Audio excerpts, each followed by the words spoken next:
And yeah. Hello, welcome back to my channel. Luke and Calxador here. This is City. Liam might join in a bit. Normally, I only allow people with cameras on to join, but this is an emergency meeting, so I made a special exception for Liam. And I just like talking to Liam. It's nepotism, basically. I just like talking to him. So, anyhow, we were talking about Bernardo Silva not being up to standards anymore when he's surrounded by older players. If he's got younger legs around him, I think me and Luke agreed with this earlier. He can still play if he's got younger players around him. But you put Gundogan next to him, and it's a recipe for disaster. Yeah, it was very clear last night too. I put a bloody gif, right, a meme about a guy going crazy saying when Pep plays a pivot of Gundogan or the young player, I was like, he's actually done it. Has the guy actually looked at my tweet and thought, yeah, what? I'm doing it now, halal. It's not meant to be a thing you take seriously, Pep. It's 2025. What are we doing? I mean, I get we brought to Johnny Reinders, but we've seen him in one game as a solo six, and that was with I don't remember who else was in that game. Well, who was in that game? But it was, it worked. It was a little. I don't even remember who it was. It was Gundogan and Reinders. It was a pivot, but that was fun because it was two of them. When you play all three, like. Reinders can't all by himself. You need someone else with him. So because Gundogan for me has to go because he's too old. Yeah, he's technically still a good player. He is, but in the Premier League, you need legs. It was Serie A and that and Cook. This was a Saudi team against players who were allegedly washed because they went for the money, and he got completely outrun by them. I think the problem is if you start Gundo and Bernardo together, that's just a problem. It's too slow. If you separate them, maybe you can get the best out of each of them, but surrounded by other legs. By the way, I talked to Zaid Ahmed yesterday on his channel and again on my channel today. And I talked about Kyle Cesar. You might have noticed him. He's the substitute from Al Hilal who kept running in behind. I said this guy is someone who played in the Portuguese league that I actually kind of liked, and I'm wondering how he's doing for you guys. And he's basically saying that he's out, or that he's still the version of Savio. Now, he didn't score against us, but he got a few chances. He got that one chance where he tried to shoot it with the outside of his boot for some reason. But if you, because I think it was 3-3 or 4-3 at that point. If you just line up your body and just say that shot normally, you probably scored against a goalkeeper like Ederson. I think that scoreline could have been worse for us. Oh, there were a lot that Ederson didn't even make a save. They skied over the bar. They created a clear-cut chance, and they just scuffed it. Basically. Well, Kel, I was saying, right, watch all the games I watched 3 games out in Greece and watched the game as well. I watched the highlights when I went up in the morning. The attack, I'm seeing a lot of improvement in. Yeah, just more. Of course, yeah. But we scored 3 goals. Fair enough, we scored 3. The problem is, but we scored 3 goals. You should be 4-3. That's definitely I've got an issue with. Our defence and goalkeeper, now, probably they made mistakes, yes, but our goalkeeper, when I'm watching him, I don't trust him one-on-ones. Yeah, I knew if we went to penalties, we were going to lose because I don't trust Ederson to save a penalty, to save his life. And that's a really, uneasy feeling. We're just not good on penalties, I mean. When's the last time Man City was good on penalties? I mean, even when we beat Chelsea on penalties, they just missed more than us. We didn't take good penalties. Oh, yeah, and the Super Cup, the only reason we won is because that one guy skied it over the bar. Yeah. So even when we win on penalties, we don't take good penalties. The other team just takes worse penalties. I feel like football teams nowadays don't practice on penalties anymore. I want to say, though, right, one player that I've loved, I know he hasn't played a lot, Turkey. I'll give, honestly, right, the guy, and I understand why he's not starting every game. I get it. I'm not about asking him to. This is what we need in terms of quality going forward. This is that kind of ball he played is what Kev was doing when he had the legs. someone like that who can play a ball, it doesn't go in. You've at least created an opportunity. And big up Foden as well. Foden and Shirky have been good. The players that have been playing this tournament, both of them have stepped up and done very, really well for us. And I look forward to seeing both of them play at Wolves and the league coming up. So there are positives that actually take from those 4 games. You can't sit here and pretend everything's a rosy in the garden. Like, it's not a disaster, but it's like it just shows more importantly what we need to do. What we need to do now to get players out the door. We have to now. Like, we have to trim the fat.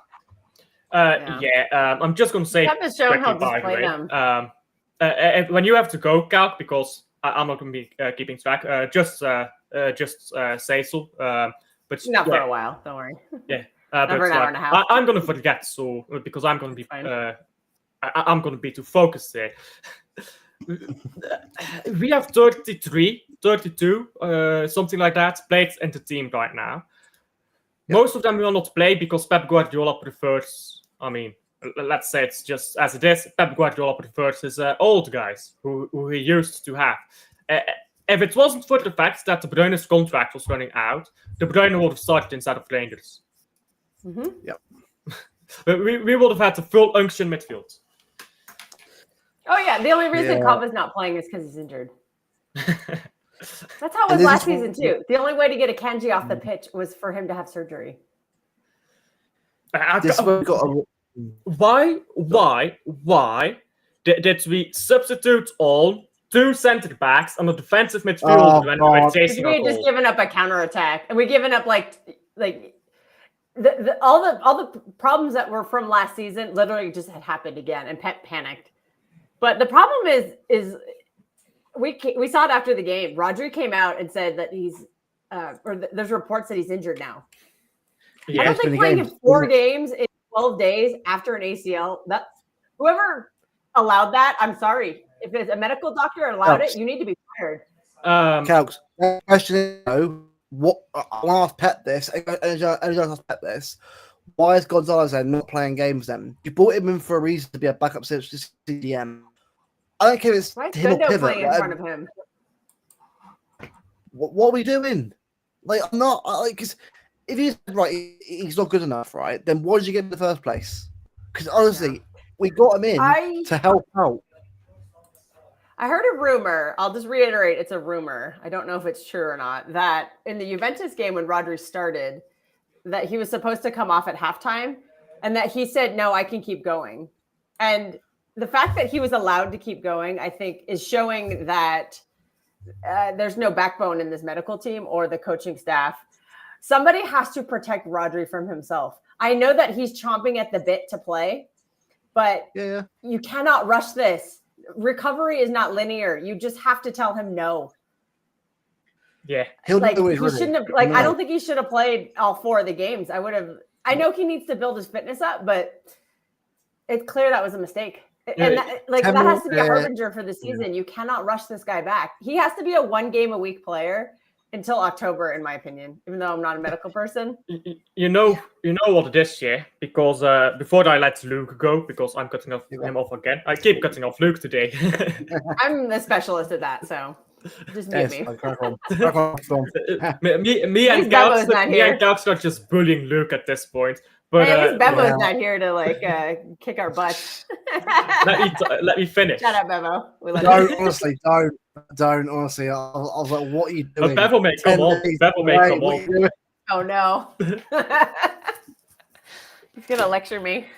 I don't know. I sent him a DM, but he didn't answer me yet. I'm guessing he's busy. Anyhow, all what I was going to say about Goldry. Goldry was supposed to only be playing 30 or 60 minutes a week. I can't remember which one it was. It was 30 or 60 minutes. Pep Guardiola said this himself. Do you know how many minutes he played in this week? He must have played at least 150. 114. So Pep Guardiola tells us Rodri can only play 60 minutes, and then he plays in 140 minutes. What? Yeah. Ultimately, it comes down to Pep then, because he's the one subbing him on, he's the one subbing him off. He can't listen to Rodri. I know Rodri is like he saw last season. He saw how awful it was. He's dying to play, but you have to protect him from himself. He's dying. That's what your job is. That's like you're his boss. You have to tell him no. Push back. You got to push back. Yeah. Because and if he pouts, then let him go pout. Yeah. So then don't make the squad. Go pout on the bench or stay at home. Like cool off. You know, that kind of thing. Like you can't just let a player bully you like that. Do you think he's going to do damage to himself? And he clearly did because he got injured. Do you think that it's maybe a bit of an emotional element where when you're on the pitch and you're emotional, you're like, oh, I can still do this because adrenaline is pumping. You don't really feel everything. But then when you get home, you realize, fuck, I should maybe have not done that. What Rodri, let's be honest. I'll ask Luke first. If you tell Rodri at halftime when he tells you I can still go, get on the bench, and the next day he's going to feel it in his knee, he just is. Do you think he's going to be like, Pep did me dirty, or do you think he's going to be like, Pep was right, I can't go on. It's good that I got taken off. Let's be honest, it's going to be reasonable. Yeah, look, Rodri's the kind of person, right? If he was told, right, you got to follow this regime and do it, he'll be frustrated, but he'll listen. He will. The thing is that Pep's getting carried away. I get it. We all want him back. We all do. But it's an ACL and meniscus injury. It's double. That's actually worse than an ACL injury. That's not something. I'm not saying that. I think from what I've seen so far, he played pretty well so far. Not the Ballon d'Or level, but he's getting himself back into the rhythm again. But you can't force. This is why I've got to ask questions to Pep. Why is Nico not playing now? What? You got to tell me this reason why. Journalists are the stupid questions ever. Someone get in and say, right, you got to play Rodri. He's come back from a long injury, almost a year out, right? And you've got a DM they bought in January to help cover that position. Why on earth he's not? I'm not saying play every game. But at least get off the bench. Why is he not doing it? He needs to play over Gundo. There's no reason to be playing Gundo at all. There's a notion out there that maybe he's going to leave and this is his swan song. No, you just don't play him because if he gets injured, you can't sell him. I even question if he's going to go, and I'm scared to death if he stays. He has to delete social media. Gundo, Bernardo, Akanji, and Ederson. My word of advice is delete your social media because those are going to be the scapegoats this season. I've got a question. I've got a question for you guys. If Gundogan stays, who's leaving in his stead? Because someone has to leave. I don't think anyone will leave. I think Gundogan is number one to go. There's a fantasy that we're going to sell Kovacic. I don't think so. He has an Achilles injury that required surgery, and they claim he's going to be back in September, but October, I reckon. October. Because me with Kova, right? I'm on now that summer. That's fine, but for me, with Gundogan, he has to go now. Did you see the jogging back? Like, mate. By the way, sorry. Quickly answering a question from chat because I completely skipped over it. My apologies. I wasn't paying attention. How serious is the injury? Do we know? No one knows. It's probably a muscle injury. That's what I would imagine. But nobody knows. The thing. Has it ever been said yet that he's actually injured properly yet? Nothing, is it? It's like, he's got a little issue. Okay. Jack Gahn reported it, so I tend to trust him.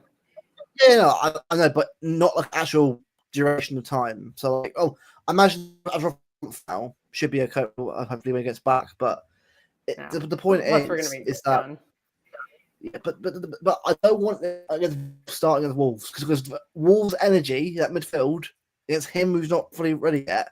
This is why I've got by August 16th when we play Wolves, we've got to see certain players out the door. I want to. For me, I start Nico against Wolves. I want to see Nico play. No, he'll start Bernardo and Tijani Reinders. That's what he'll do. It's Wolves out. It doesn't matter how bad Bernardo is. He's going to play every game next season. We have to just accept this because he's a swan song. Pep was going to run that guy. He's going to play 4,000 minutes next season. Just prepare yourself for it. Just mentally prepare yourself for it. For me, if I'm a journalist, right, why is no one asking Pep? Why is he not playing? Why is someone asking that? Because honestly, I want to know. If he's not good enough, then tell us. It's not okay. The fan base is losing their minds over it. Bro, honestly, I'm fine. I'm fine myself. It is what it is. I'll move on. But the fan base, bro, the death threats we're seeing, bro, to certain people, the people that fight each other, bro, it's like it's Al Hilal in a game that really, if we won, cool. I'm not going to go over it up anyway. This is a Club World Cup. If we lose to Wolves, holy fuck, it's going to get towards nuclear levels. This fan base is already, I think it is right now. And for me, that's down the fan base rather than just the club itself. It's down the fan base to get heads out of their ass. But that's them. But we get worse this season. It's going to get even worse on there, by the way. The comments get even worse. You know, there's a great quote, and I can't remember who said it. I'm sorry. You can maybe look this up and find it. But disappointment is when expectations are not met. That's what disappointment is.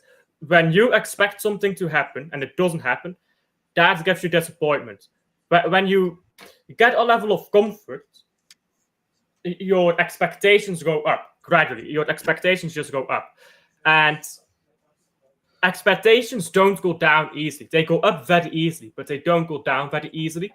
And people expect Man City to win games. They maybe not expect Man City to win the treble every year, but they expect us to win games. We just beat Juventus in an incredible way, let's be honest. 2-5, we dominated them. Yeah, we gave away a few silly goals, but the game was done at that point.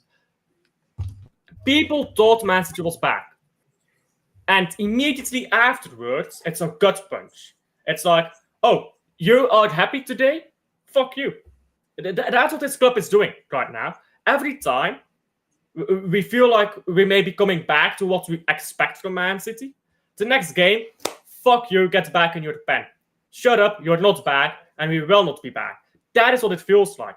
And I mean, I know the club doesn't do it on purpose, but it does feel like that when it keeps happening. Like Pep Guardiola is just taking the piss at this point, especially when you keep making the same mistakes over and over. People can't get over that. Like, I'm sorry. People can get over managers making mistakes. They can't get over the managers making the same mistake for what, a whole year now?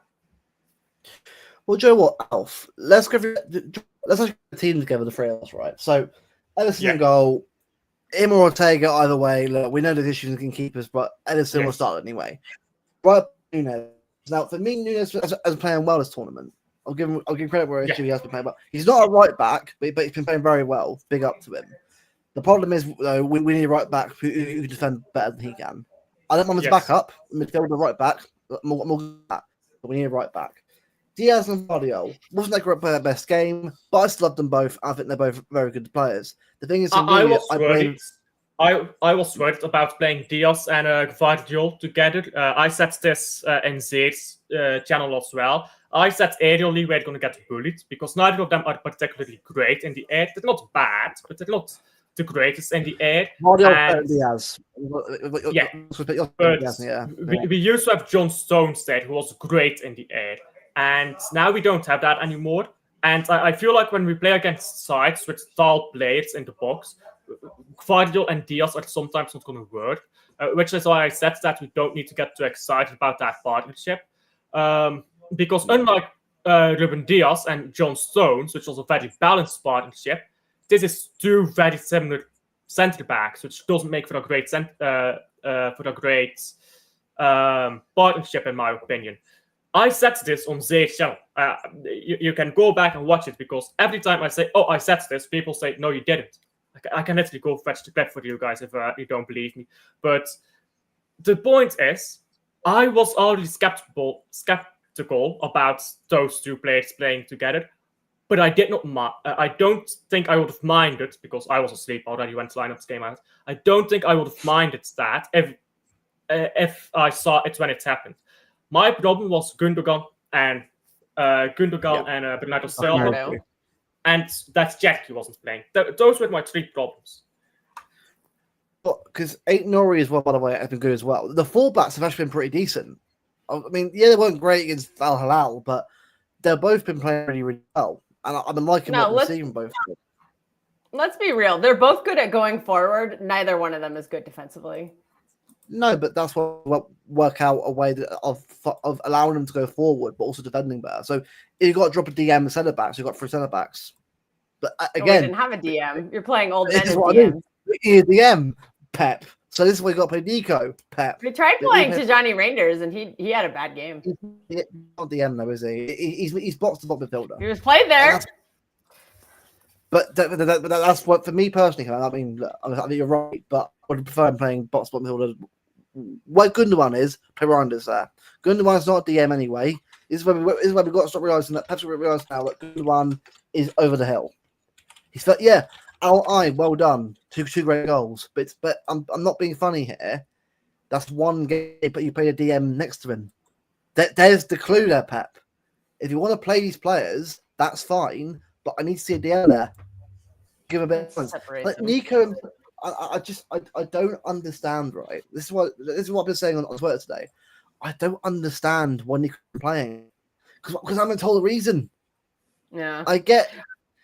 Like, to be honest, it's baffling.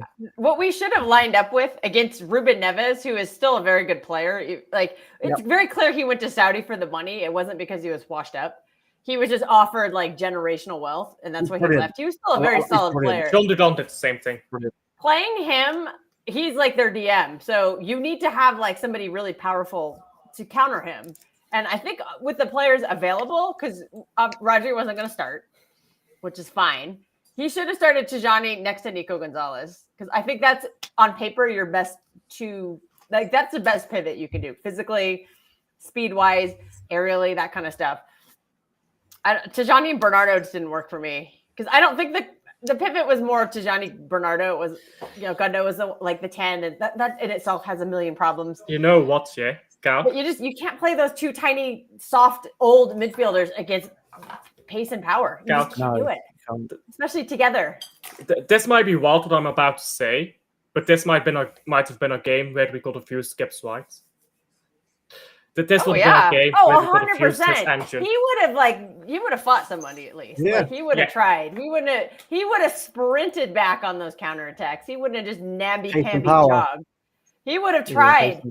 He would have put much effort in. He would have put a nasty tackle in to maybe give somebody a second thought about doing that on the other team. Big up to Liam, by the way, for the grades. Well, the question is, right? Foden and Chucky have been playing well. They've been playing very well on good form. He benched them both in the last 16 game. Why? Like, I had a conversation with this with somebody today, and they said that Pep he's not like, none of these players are a lot of these players that are getting a lot of minutes. He says they're not going to be starters, and that Pep was using this to see if Doku and Savio could do what he wanted him to do. And I was like, he's like, yeah, he's resting the starters. I was like, I don't know if I buy that. It's a hard one because I think Doku's been playing really well this tournament, and Savino, but they've been both showing a lot more because we've had fullbacks overlapping them. I said before, you got wingers there, give them fullbacks. Look, I've got a question because I've only watched this game. I didn't watch it live. I downloaded the entire game after the result because I needed to see it. And I watched it back, and Doku was pretty bad in this game. So I didn't watch the other games. So did Doku actually play well in those games, or did he just get output in those games? But did he do the same else? He played much better with a fullback. Yesterday was more of the same because he didn't have an overlapper. And so they just put two people on him. And to be fair, like Cancelo was somebody like Doku I thought he was okay. I thought he was pretty good in the first half. I thought the first half wasn't terrible because we created chances. We just didn't finish them. But it's very clear something changed at halftime, and Pep did not adjust it whatsoever. And his adjustment was to bring on Ake and Akanji and Rodri on his fourth game in 12 days post ACL. Like, oof. And I thought Doku, after the second half, was just completely ineffective. The game just completely stalled because it was just him trying to dribble on the left. Occasionally he'd get a cross out. But then again, same problems from last season. Nobody to crash the box. Haaland is camping out at the back post. I don't think Haaland likes playing with Doku. I really don't. Look, Ryan is the box crasher. He is. He's done it before. So you can't box crash players in 6. No, but this is what I mean. This is where we ask Pep questions here about Gonzalez. I go back to Gonzalez again because Rodri's not going to be playing every game for now. He shouldn't be anyway. Why is the DM not playing? Because I mean, because honestly, I'm baffled. Because I've been told it's about last season as well. Why have we told nothing about why he's not playing? On the bench, sure, but he's a backup player. You got him for a lot of money. He's there for a reason. Why is he not playing? Tell us why. Yeah. Nobody wants him to start every game. You know, the game that Gundogan subbed on, I think it was the second game or the third game. Why isn't Nico subbing on instead of Gundogan? What is the point of having Gundogan in there? I don't get it. I think he played all 4 games, and I don't know why. He's 30. He's almost 35 years old. It's a rebuild. A rebuild, you have to start phasing players out. It doesn't mean you play them until their contract ends. We have heard today, I'm sorry, right? Talks. I'm not being funny here, but I better see players like Gundogan that door. Because honestly, we can't be doing this again.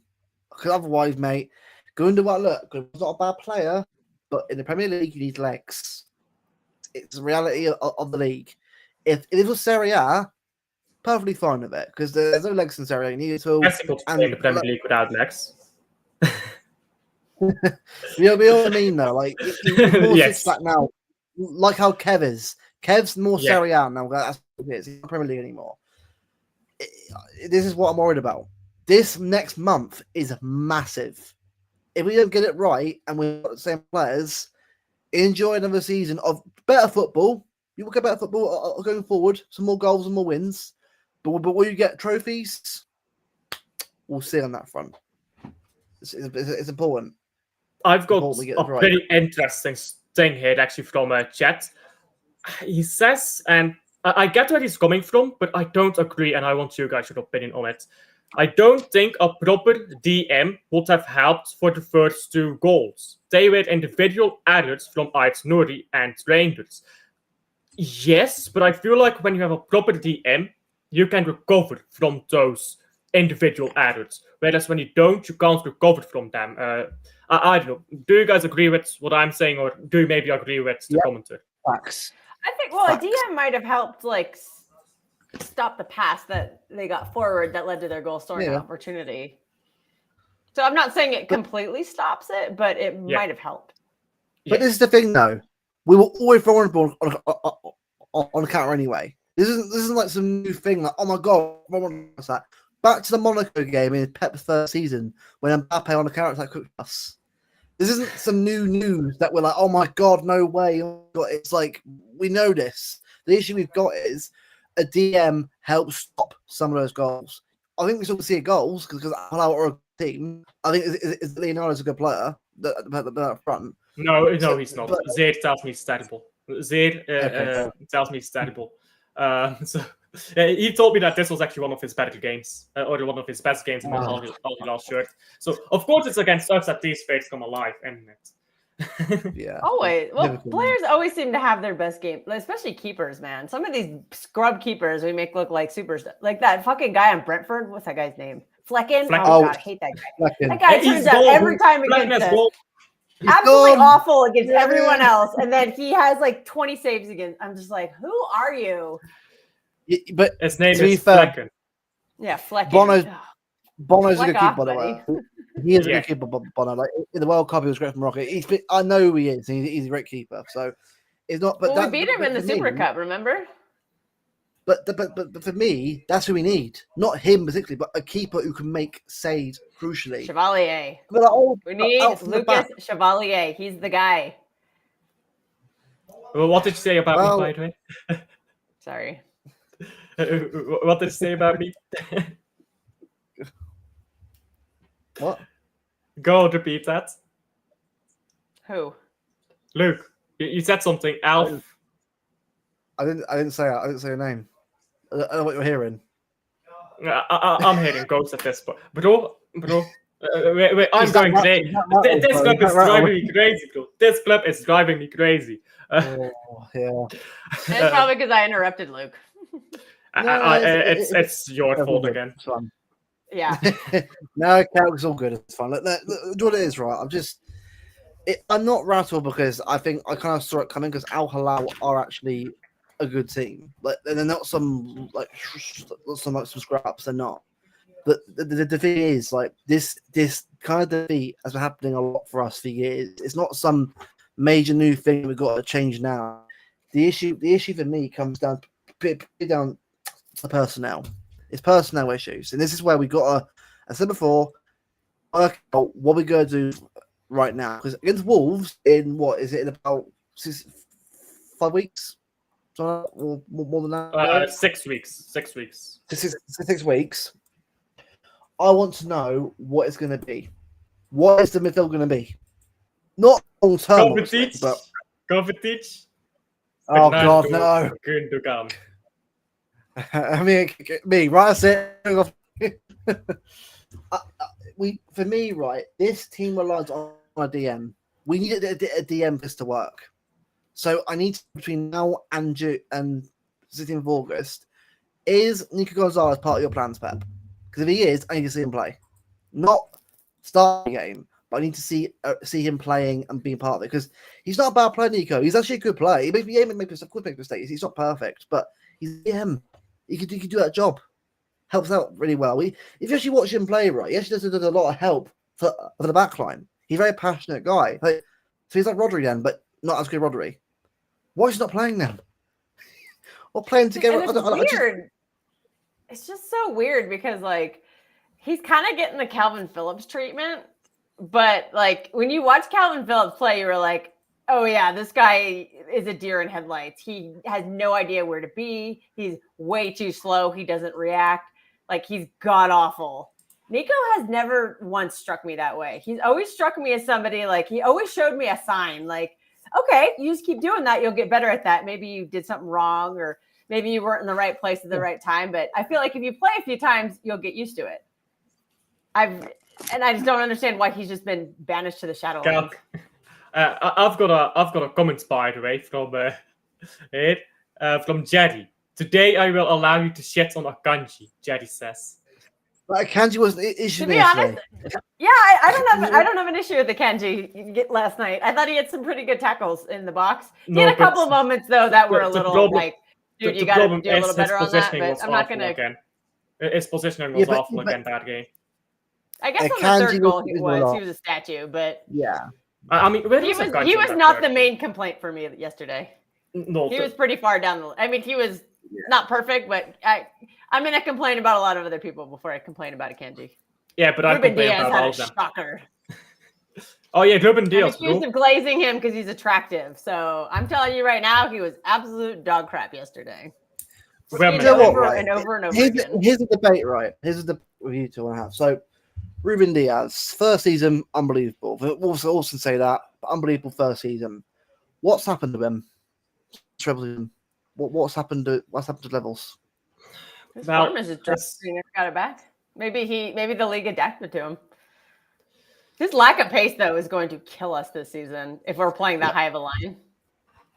How many times do we watch that same play over and over again? This game was kind of a carbon copy of the Crystal Palace FA Cup final. Inzaghi just watched that game and said, I'll do that. Everything that was torturing us in that game was here today, except much worse. Yeah. And Pep Guardiola made it easier by playing a double pivot of old players. Yeah. I bet when Inzaghi saw that, he just like flipped out and was like, yes. I guarantee you he got excited when he saw that lineup. But on Ruben Diaz, to answer Luke's question, I think his second season was pretty decent as well, actually, not just his first season.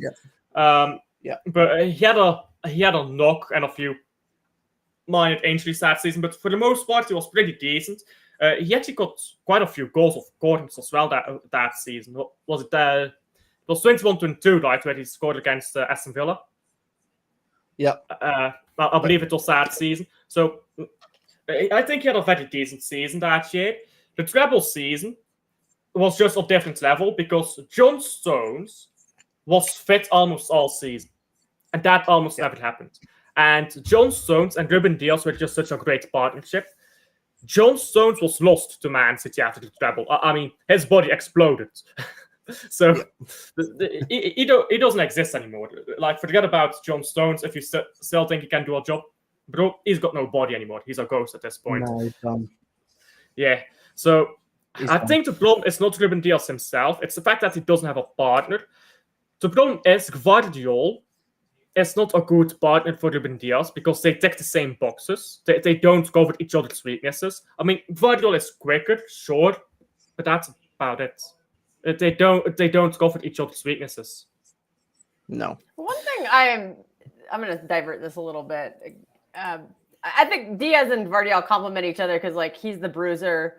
Diaz is the bruiser, so he can stay back and defend. Yashko could push forward and do the passing and stuff that Diaz is not comfortable with. So I think they're good in that regard. But you're right. Defensively, they both have kind of the same weaknesses. I agree with you on that. One thing I'm really shocked about is that why is Husanov not getting any minutes when it's clear, especially in the game yesterday when we were getting absolutely roasted in transition. Why did we not add any recovery pace to that? I think so. Why? I think because of how he is. You know, issues and challenges, man. Which I love, by the way. I think if he slides in someone, he gets sent off for a rush because I think he can do quite a lot for the tackling, which I'm all fine with, by the way, for a defender.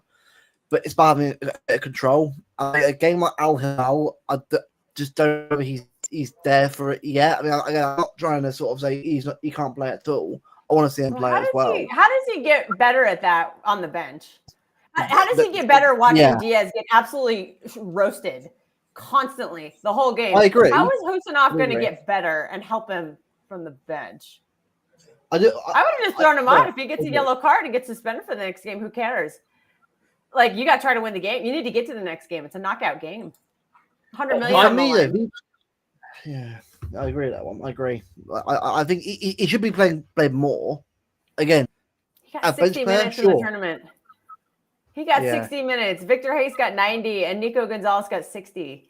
Gundogan got like 250 or something. Like, Akanji got a shit ton of minutes. Like, what are we doing here? Are we rebuilding? No, we're not. We're doing more of the same BS as last season. Rebuild. There's no phasing of anybody out. It's all like. To rebuild, maybe it starts with manager. I'm going to stop now. I've got another great comment here. I'll play some City fans off earlier. I played a clown clip of Pep Guardiola, and some people have subscribed. I pissed some people off. Yeah, I was like, whoa, 8 subs we went. What are Christ, people are... But the thing is, right, people need to understand, right, that it's at the end of the day, right, it's the internet. Not everyone's going to step in each other. It's not how it works, bro. It's not an echo chamber. Like, honestly, Twitter's... Go on. What else? Sorry, no, I keep butting in. I was just going to say, also, none of us think we know better than Pep. We're just commenting on what we're observing during the course of the game. I watched the game live because it was at 6 p.m. for me. It was great kickoff time.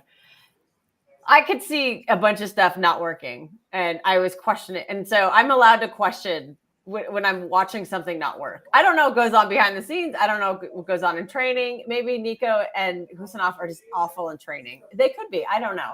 But when I'm watching a game and I'm seeing the players on the pitch fail over and over again and just get roasted and frankly get embarrassed. Like Ruben Diaz is a top defender and he just got absolutely embarrassed yesterday by a bum. I'm going to call Slavic a bum. You're a bum. Sorry. And I want to see somebody different. Decent, to be honest. Slavic is pretty decent. I'm calling him a bum. I think I'm being a meanie. I think for me, right, the wingers for me, I'm willing to give it a season with because I think playing now suits them. Now, this is what I've got to say on top of that. I'm not saying that give them a free pass, but we got to see them at the goals and assists. I know Gino doesn't really matter as much, but we need output from you guys. Again, if we're going to be winning a Ballon trophies, I need Doku to bang in the goals. Same with Savino. Bob, this is the thing with Bob right now. I'm a bit worried with. He's an injury, obviously, affects him a little bit. Now, it gets a line, good goal. Great goal was a line. But are we going to see the ball last season before we got injured? Or is that gone now? This is what we've got to understand there. I want to say he can come back because he broke his bone. He didn't break his knee or anything like that. He broke just a straight bone, not a joint. So I feel like he can come back from that, but maybe he's not going to be as sharp, and maybe he's not He'll come back eventually, but I don't think he'll be that right away. That's what I'm trying to get at. Anyhow, I've got a great comment here from chat, something I haven't thought about yet, because in my opinion, before I read this comment, I don't think we are winning the Premier League next season, even if our best team plays, because we're simply these players have no chemistry with each other. But like when you have no chemistry with each other, you're not winning a league title. Most likely, you're winning a cup where individual brilliance can carry you a bit more. I've got a great comment here. If Pep plays Gundo and Bernardo together, we aren't winning the cups. Now I'm worrying that Gundo and Bernardo will be in our cup games. That's a great comment. Me, yeah, because for me, good man has to go. You have to force Pep's hand there. Pep, I'm sorry, Pep, but Bernardo Silva, fine. I'll give him another year. I'm fine because I know what with someone right next to him, he's a lot better.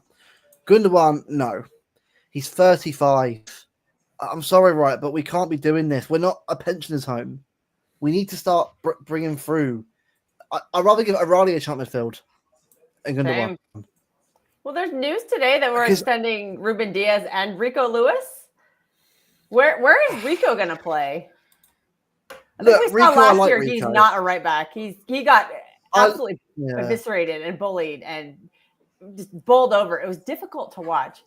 And he's been quite tidy in the midfield, Rico, but where's he getting in the midfield? I love Rico. I especially for how well he's done for us, obviously, since each one at 17. But you're right. Where's he going to hit? He's not our kind of player. He's not. If he's a bit taller, he's brilliant for us. Like a Lam type player.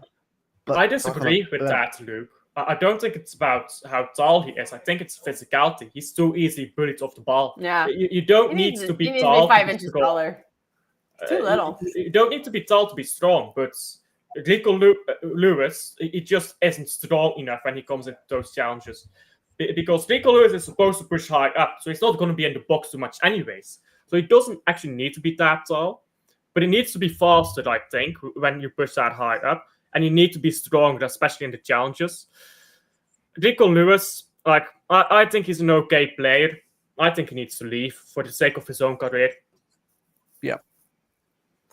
Facts. Yeah. But maybe, maybe. Yeah, go on. I think he'd be good for a mid-table Premier League team. He'd be good for them. Yeah.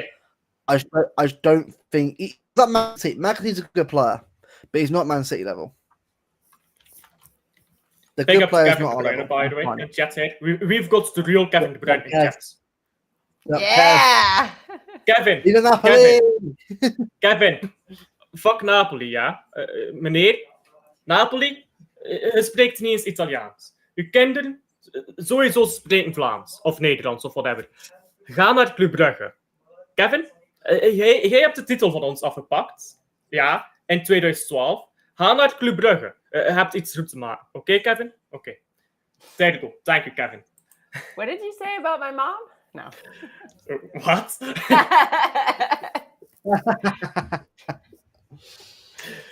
I'll say Kevin De Bruyne needs to go to Club Brugge. Clear. What? Oh, fuck Henk. They just won the title. They were 9 points up, and 2 weeks or 3 weeks later, they were third in the league. But no, honestly, I saw someone say, right, oh, if we had Kev would have won the game. No, we don't need Kev. I think Ryan Turkey could have done the same thing, but I don't know why we waited until extra time to sub him on when it was very clear in the second half the wingers weren't working. Also, I'm sorry, they weren't. What's happened to Harlan Marmoush? Yeah, what's happened to Harlan Marmoush, by the way? That was working. Oh, no longer. Now it's up each player off. Give him a together again. Why? You know what it feels like? It's like he's trying all the different things. He finds something that works, he lets it down, and then he doesn't do it anymore. Yeah, it works. Decent, right? Time to move to something else. The old Arsenal fan base, Unk midfield, Akanji in defense, and we're fucking shit. Rico Akanji in defense. Just how to annoy the fan base, pretty much. By the way, I've got a commentate from Herdball, big up. Gunther not tracking back. Pain, unacceptable, really. I'm 34 and I can run. He's a pro footballer. Yeah, exactly. But he plays more. He plays a lot of football. And I did my right knee, my ACL in my right knee. And I did it very badly. That's never properly healed. You don't see it that well because I'm never walking. But if I walk in public, you can notice my right knee doesn't bend as far as my left knee. It just literally can't anymore. Yeah. Sometimes you don't recover from these injuries. When you're a professional footballer who's been getting injured all your career, even if it's minor injuries, those build up. They do. So it's not acceptable that we have him at Man City, but oh god, what are you laughing about, Luke? I've just seen Jerry's comment. Which one? Oh, dear. Like, Luke is the problem. Like, I was oh, yeah, facts. Sorry, Yeah. what did you say? Sorry. You have to go back to Greece. That sounds terrible. Greece now. Oh, that's a shame. Luke I'll was go in your president place. of Greece. I wish. There you go. I'm going to try to go for my birthday next year. It's confirmed. Here we go. I know. It'll be here we land when I land. No. Here we land in fully. Oh, God. You know what's going to be funny in the next few days? The KFA accounts, the the Existant guy or whatever, who's like, we're signing Rodrigo, we're signing Livramento. I guarantee that those KFAs are coming back.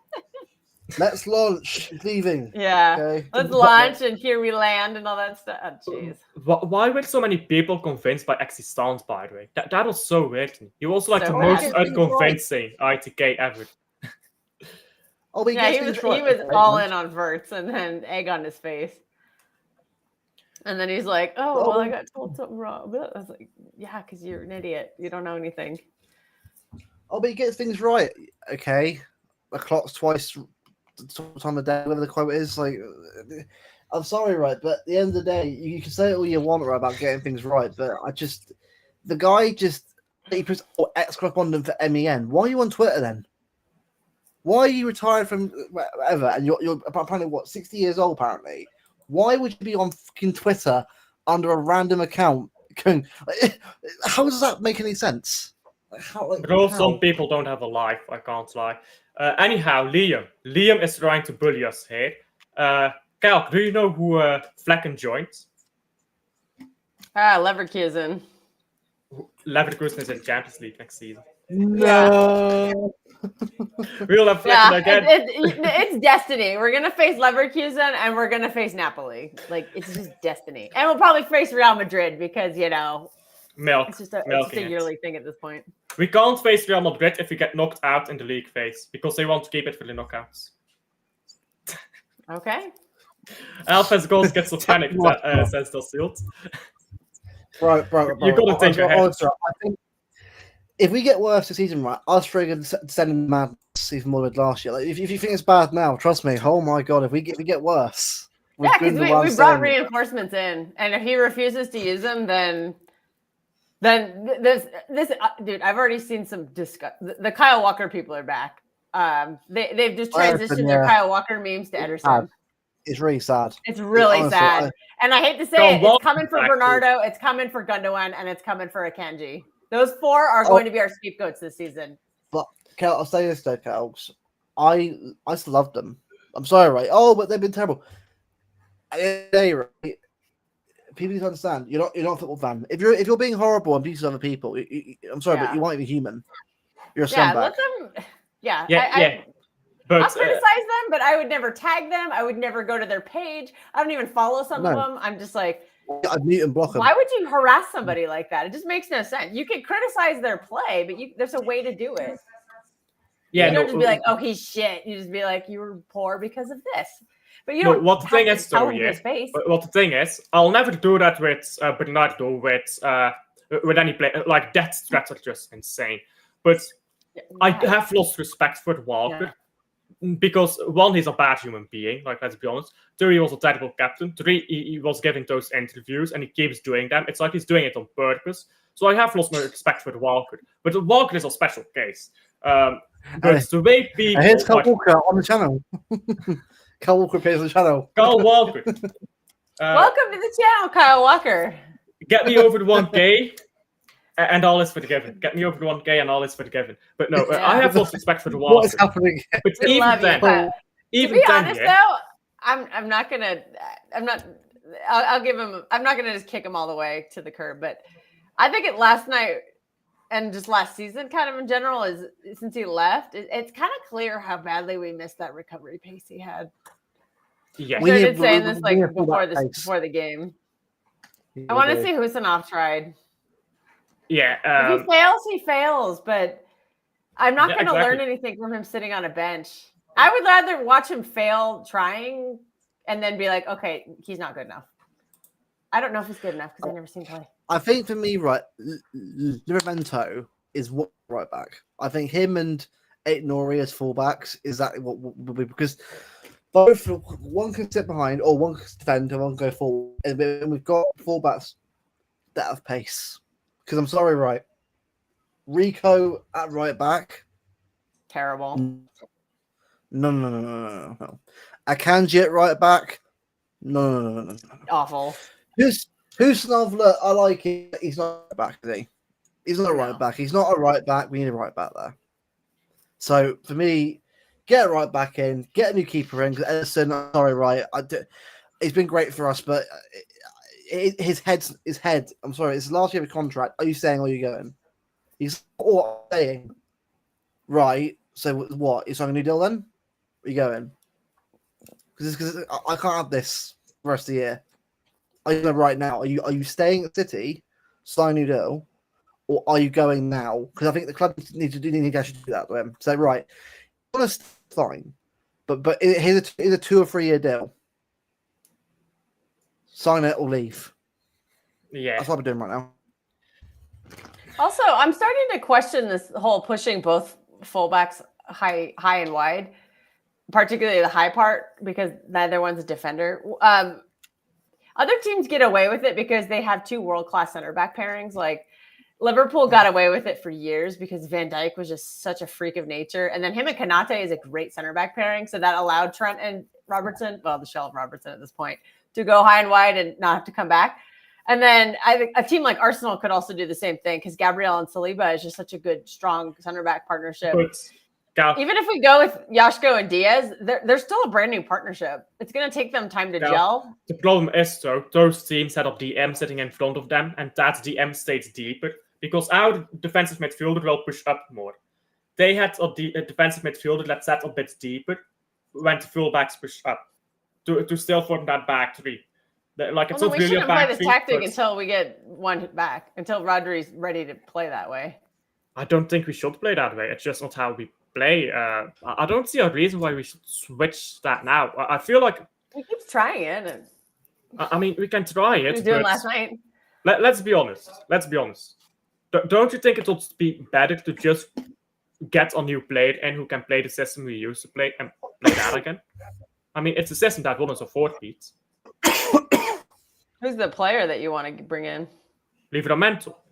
Oh, Livramento. Yeah, I'm fully on board with that idea. I just don't think Newcastle is selling. By the way, people are saying, that the right back market is dead. I have 5 right backs, all homegrown, under the age of 28. Yeah? So Livramento is like the obvious one. Ola Eina, and I'm not saying all of them are equally great, but Matty Cash. My propaganda one, Aaron Wan-Bissaka. People don't like when I bring Aaron Wan-Bissaka. And this guy, bro. Henselwood, he was so... I don't know how to pronounce his name. He was so good in the under-21 Euros. Brighton. Oh, yeah, right. He's from Brighton. Good luck with Tony Bloom. He's 20 £100 million, please. £100 million. But if some random other team comes, it'll be like a quarter of the price. It's the Man City. It's a big club tax, to be fair. Big clubs pay up tax like that, don't they? You know what's funny? Club Brugge does this because when Club Brugge was trying to sell Shatter the Gateslader, we got an offer from, was it Parma, I believe, and the offer was like 25 million, and we were going to sell. And then Leeds United came in, and suddenly the offer was 35 million, and we moved the goalpost to 35 million. and then AC Milan ended up snatching it for 35.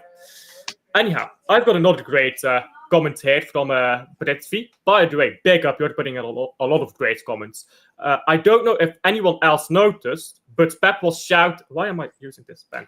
But Pep was shouting at Guardiola in the first half to cover the spaces. Pep knew the risk of the high line.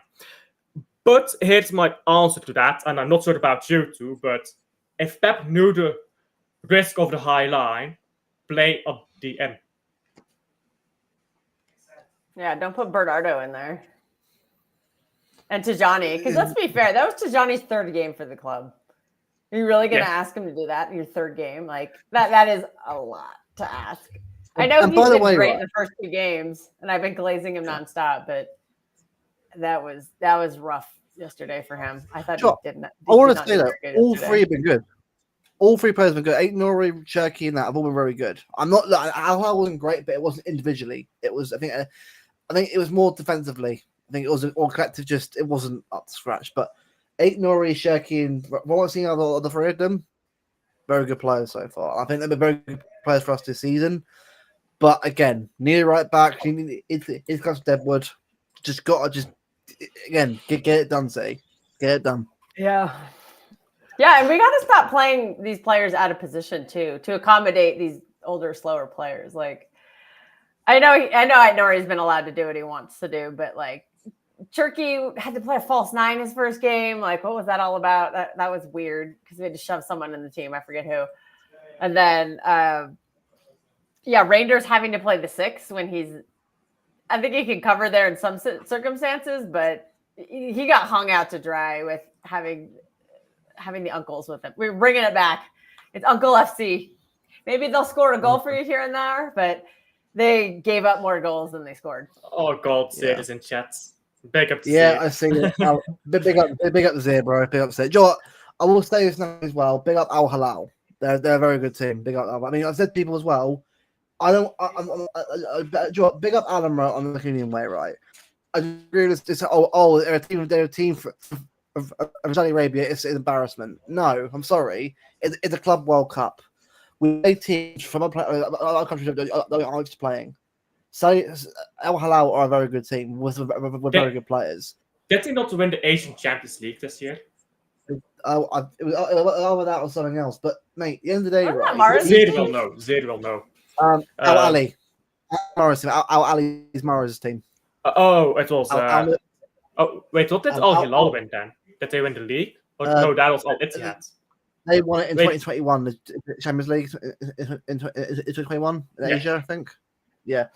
No, but this is what I mean. That everyone thought it'd be easy. I said no game's easy. No. Right, if we got through, right, this morning, right, if we got through, next up will be Fluminense. They're a good team as well. They're a very good team as well. Form. So I'm sorry, I don't think if it is an easy run to the final. It's not Europe. Mate. This is not Europe. This is the Club World Cup around the world. It'd be Fluminense, probably Palmeiras.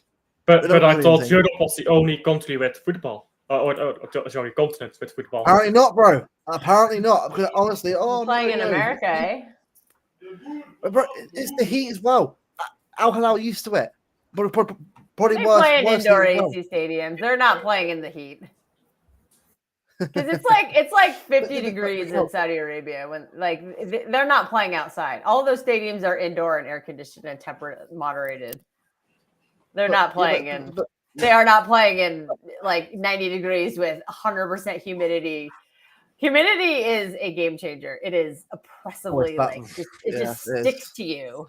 And it's like a sheet of wet that just sticks to you. It's not right now. Ice water right now. It's heat wave right now. We lost Alfie. He's gone. Also, Saudi Arabia is a desert. It's bone dry. So it's hot as AF, but there's no humidity. But like I said, they're playing indoor AC stadiums. And they only have 5,000 fans. If you watch any screenshot of any Saudi goal, nobody goes to their games. But the thing is, some of our fans underestimate Al Hilal. If we only battling, I didn't know. 5-0 predictions. I was like, no.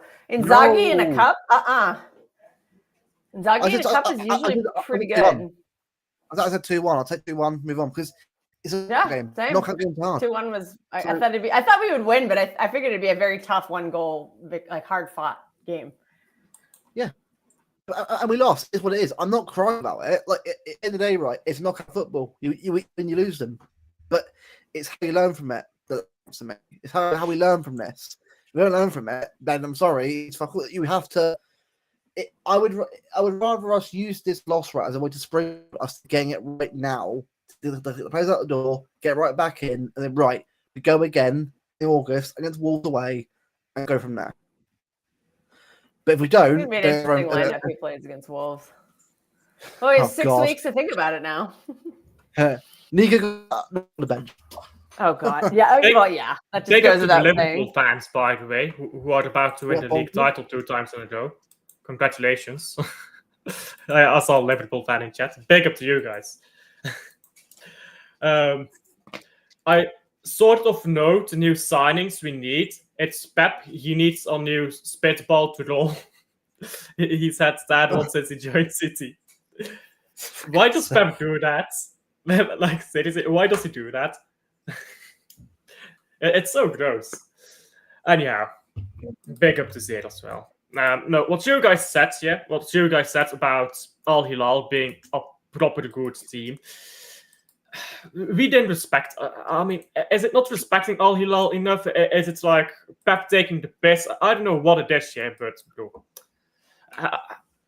if Luke said it earlier. If we lose the first game of the Premier League, especially if we start Bernardo Silva in that game, heads are gone. Delete your social media, Bernardo. I would caution him. I'm close to doing it. I'm like, you know what? I can't be asked because I'm not dealing with trying to follow hatred each other, calling each other plastic. I can't do it because this year was hard enough. No, I mean the players. Like the players have no reason to have social media. That as well, both because I think we all agree, right? When we lose a game, Twitter becomes a cesspit of absolute horrifying, like just memes and it just hatred. Like you know, people I see quote each other. I saw the fan base. I saw them kind of turning on Bernardo at the end of last season. They're like, "What is this guy doing? Why is he playing every game?" And that's just going to get worse and worse and worse. Yeah. Yeah.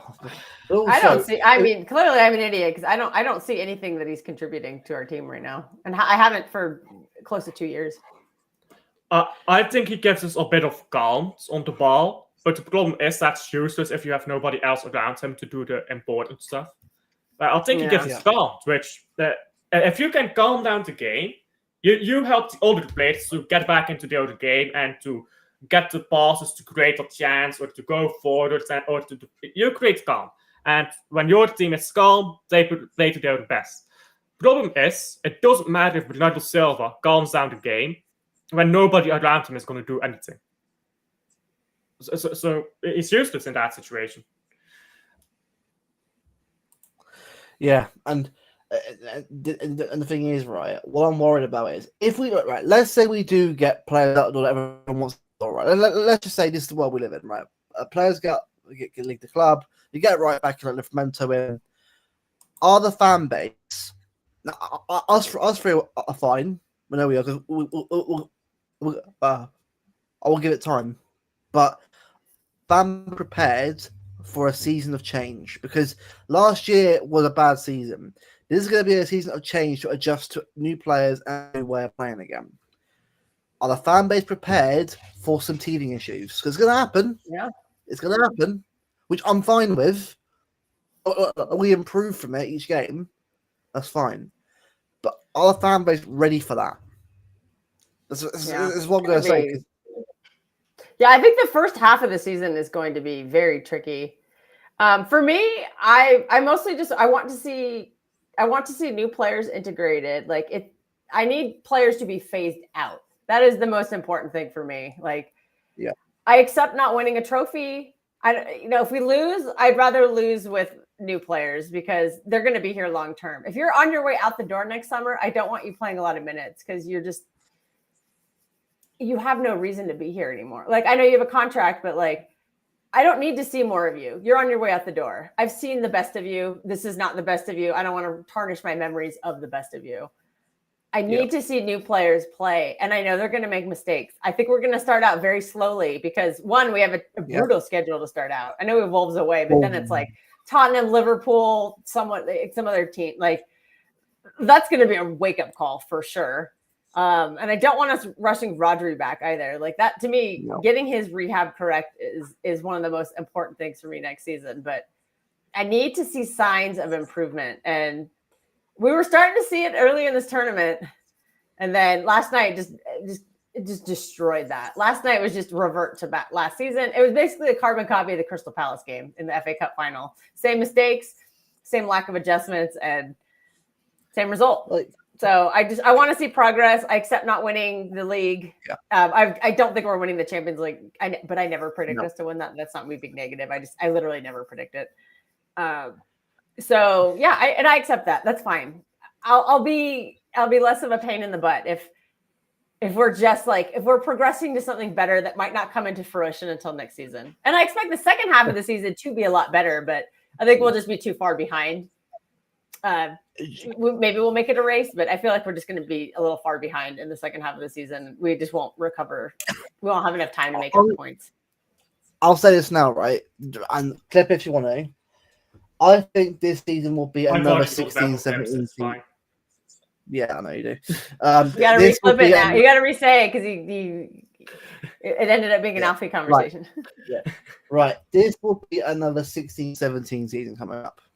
A change. Because if you remember that, right, we had old players like Sanya in the team, Caballero in the team. It was a very old, aging team. Now, I think we've already. But it's not done yet. We're nowhere near done in the rebuild yet. It's still got players to get out the door. I think this season is going to be a change up. And then I reckon next season, 2027, will be where we win the league. I just think this season will be a season where it'll be about getting top two and you compete on all fronts. Because I think we have like that. You can't just make a winning team like that. It takes a number of times to get the right team correct, the right system, and I've good stuff already, but it is going to be easy. That's all I'm going to say on that. It's going to take time, and I'm afraid our fan base won't have the time. I'd rather see the new players go out there and make mistakes because I think they're going to learn from them. But if I see Bernardo and Akanji making mistakes, I don't think they're going to lose. I don't think they're going to learn from them, and they're probably just phoning it in because Bernardo's leaving at the end of the season allegedly. Next season, sorry. But not according to Mateus, who says he's signing a new contract.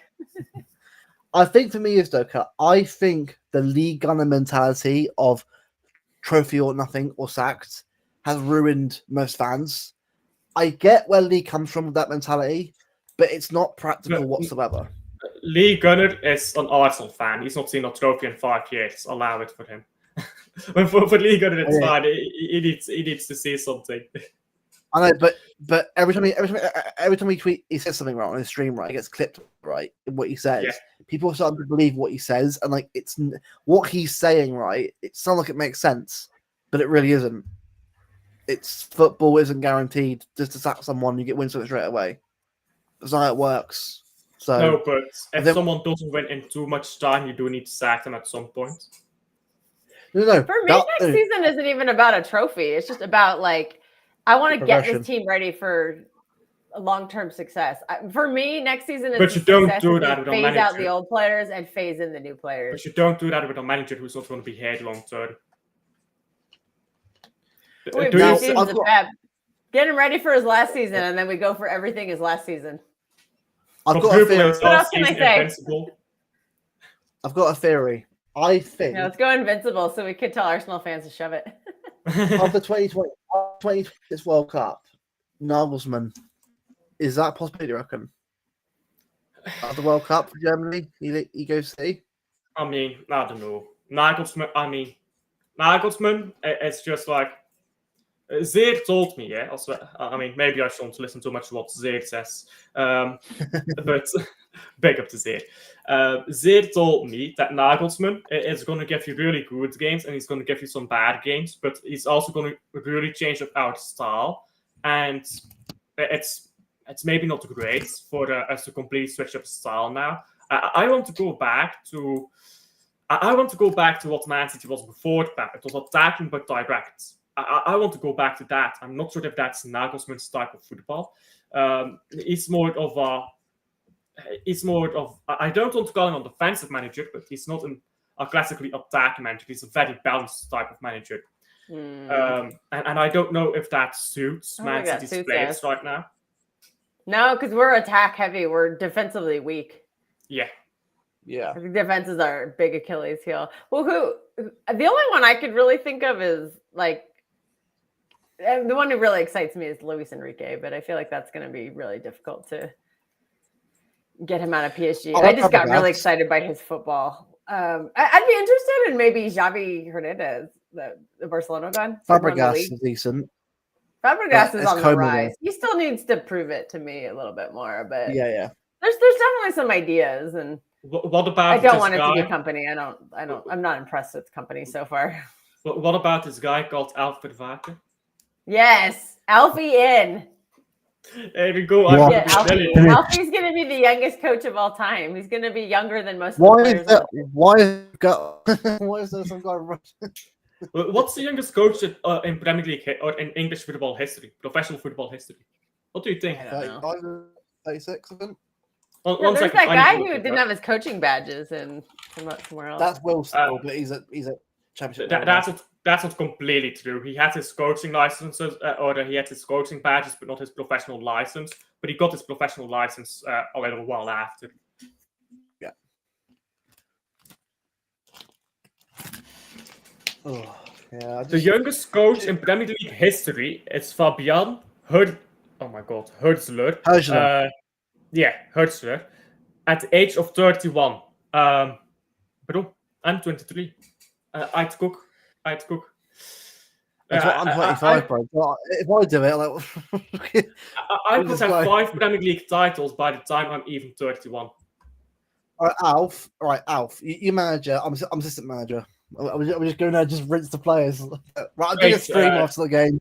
Washed. Great. Since you're already rich, you don't need to get paid that much anyhow. Right, no, I'll fund the team. Transfer window. We'll go by Adam Yashadi immediately. Can't have him turning every ball. Although I will say about Yashari, right? Don't go AC Milan. Don't go AC Milan wash, bro. Yeah, he rejected Man United. Man United came in for him, Good. And he said, "Thank fuck someone did." Christ. And he said, "I want to join a stable club." That's literally all he said. I want to join a stable club. Brilliant. Go on. And he did say he wants to join AC Milan, but he also said, and this is the thing here with media doesn't report everything. So Italian media says, Adam Yashari says, I want to join AC Milan.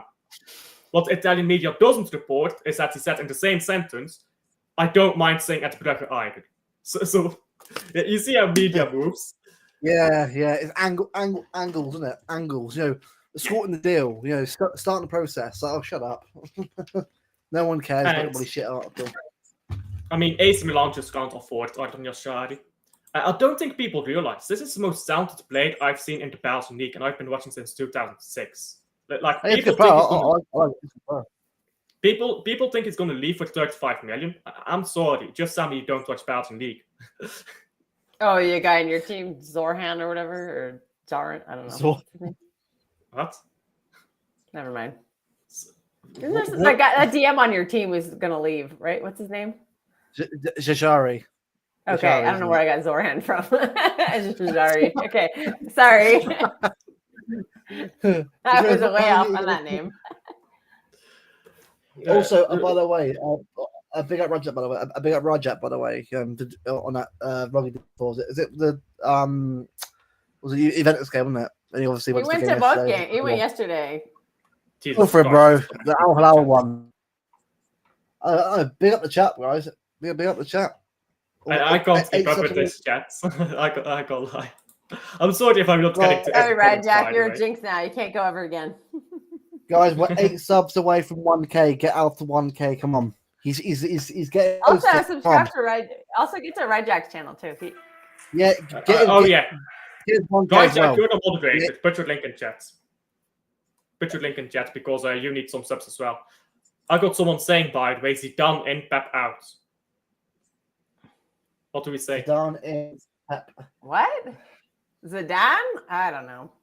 No, I haven't seen enough from him. I understand Zidane because he's like a short-term manager. He comes in for 2 seasons and then he fucks off. That's what he does. So if they're going for the Nagelsmann, that makes sense for me.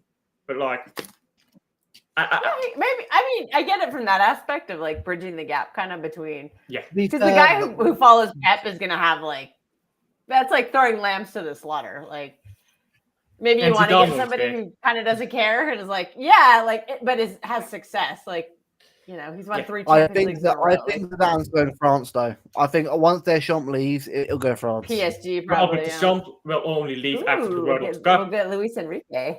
Deschamps will only leave after the World Cup, and Zidane and Nagelsmann will only join Man City after the World Cup. So it's kind of lines up. By the way, Nagelsmann doesn't excite me. Big up Ryja, by the way. He's hit a friend subscribers now. Big up, bro. Big up. Great work on your channel, man. Luis Enrique, Gasperini, Nagelsmann. I take Enrique, but he's not leaving. Gasperini is I'm picking Alf. Sorry? Just because then Martin will call you and you'll be like, he can just have a meltdown on you. What about Alf? What about? We'll just tweet it Alf. We'll be like, what is this crap? I mean, if Martin wants to come on, I'll be your assistant manager. I'll be like, this guy's not hot enough. He needs to come off. No. That's the narrative today, is that I only root for players when they're hot. The club. We get this player in this money. Yeah, take his shirt off. Yeah, right. Right, big up to the Jack, by the way. Big up to the Jack. Because I got told I don't criticize Yasko because he has a pretty face and a beard. I'm like, he was bad yesterday. So there goes that narrative. The aura. Yasko aura. I will criticize anybody who's bad. Like, I don't care. Like I said, I've been glazing Tijani nonstop since he showed up, and he was dog shit yesterday. He was, yeah, but again, I call it as I see it, man. You're only as good as your last game, for me. Also, as well, Haaland. I mean, I want to get you. He doesn't work with Doku. No, with Savio he does. Haaland with Doku, no. No, he can. He can, but if Doku plays on the right wing, not on the left wing. Oh yeah, because then those. Then knowing Doku's luck, he'd play on the right wing, and then he'd send the ball to the far post again, and Haaland would be at the near post instead. Because switch sides. Haaland just never goes to where Doku crosses the ball, and no one ever crashes the box. And Haaland doesn't know where Doku's going. Haaland generally doesn't know where he needs to go when Doku has the ball. Doku doesn't know where he's going. That's the problem. Like you don't know where to be because he has to get the ball to Haaland. Haaland doesn't have to go to his ball, the balls that he crosses in. Also, right, Savio at left wing cooked. Right. Savio at left wing cooked massively last year. Why did he go to right wing again? I don't understand. Like, he was cooking. He was doing somehow at left wing with Haaland, and then switch over to right wing again. I don't get it. It's Pep desperate for this like inverted winger shit, and like neither one of them's any good at it. You think we've seen enough of them not being good at it for him to? He just keeps forcing it. No. It's like he's just so desperate. It's like last season, he'd find a solution, and then he would have to change it because it didn't involve Gundogan, Bernardo, and Kovacic, or Kevin De Bruyne. It's like, oh no, somebody new is doing something good. That means my old guys can do it. They come in immediately bad again. It's like there's a disconnect. New players are better. Old players not as good. I'll see people have to default to them every time. We're not going to die if we don't play them. I see that people are discussing here about Doku and Haaland now. You started on mini war. But my take on Doku, is because people are saying Doku wasn't the problem. a lot of things were the problem. We had a lot of problems yesterday. Doku wasn't the biggest problem. That was midfield. But we had other problems than just midfield. Defensively, we were weak. The fullbacks were, not defending. I guess fullbacks are only 50% for Man City. They only attack. And our attack was not as great. I actually wanted to talk about Haaland because I thought, you know what you can do? You can put Marmoush on the pitch, and then you have Marmoush and Haaland bouncing off each other. Yeah. Now that's a great idea. Why we don't play them together? Let me make one last point. I have to go in about 5 minutes. So can I just make one point really quick? Sure. This is about Doku. I don't think Doku was the problem yesterday, but like I found particularly after the first half and into the second half and extra time, we just ran the entire offense through him, and I feel like we really stagnate when we do that. So that kind of is a problem. It's not his fault. He's doing what he's told, but he's just not there as a player yet for us to be able to consistently do that because he can't find anybody. Like whether it's his fault or not, like his crosses aren't going to anyone. Whether it's his fault or not that no one's in the box or that Haaland's not moving, the problem is that we're stagnating with him just being isolated. He's trying to dribble past wingers. Sometimes he does. A lot of times he doesn't. He was kicking a ball straight into the defenders a lot of times. Occasionally he'd get a good cross off, no one in the box. So we lost our balance because it's so heavy towards him, and he's just not the guy to like facilitate the offense. And I don't understand why he's doing it when we have Foden and Turkey. They weren't in the game. I don't know why they weren't in the game. So that's not me ragging on him. He's just doing what he's told. But like, I just think it becomes a problem when we become too reliant on him because he's just not skilled enough to actually like produce the final output that we need. And that's why we're not scoring goals. Second half on. First half, much different. We are, if we look at the squad right now, Blue Heart put us in as well. We have a better squad than last season. I think we all agree on that. But does it matter if Pep plays the same players anyways? Yeah, that's the thing. We already know who he's going to play, so it's frustrating. Like we saw the lineup and we knew it was going to happen. Well, we saw it all last season. Well, you were sleeping, but I was awake. I saw it. It was about 4:30 my time. It was very, very. Yeah, I was in bed. I worked today. I thought for once, my time zone worked for me. You have work. I thought you were a bit. I wish I was, mate. Fucking hell. Hey, you should agree, man. The president has a lot to do. He's a busy president. Big up. It's agenda, bro. Come on, get out, man. I'm not that rich. The Southampton. Haaland and Doku doesn't work, and Haaland is still being kind of lazy. He's not. I mean, his hold-up play is getting better, but like at this point, I need him to score goals, and he needs to play with players that are going to help open up space because it's still just too much like 5 center backs on Haaland. Pep has to figure that out. I will say his goal was what I know it was a scruffy one, but the way he got in there and got it in and got the chance was pretty good. So I'm happy he's getting those chances like that and put them away. But I've got to see him do it more rather than just that every now and again. It's got to be consistency from him now. From him, like, what is it? Is that 132 goals or something like for City, which is mad. So that's pretty good. Yeah, especially because they missed a lot of the season. We need to have more than one goal scorer on the pitch at the same time. Because like yesterday, like who else on that team was going to score a goal?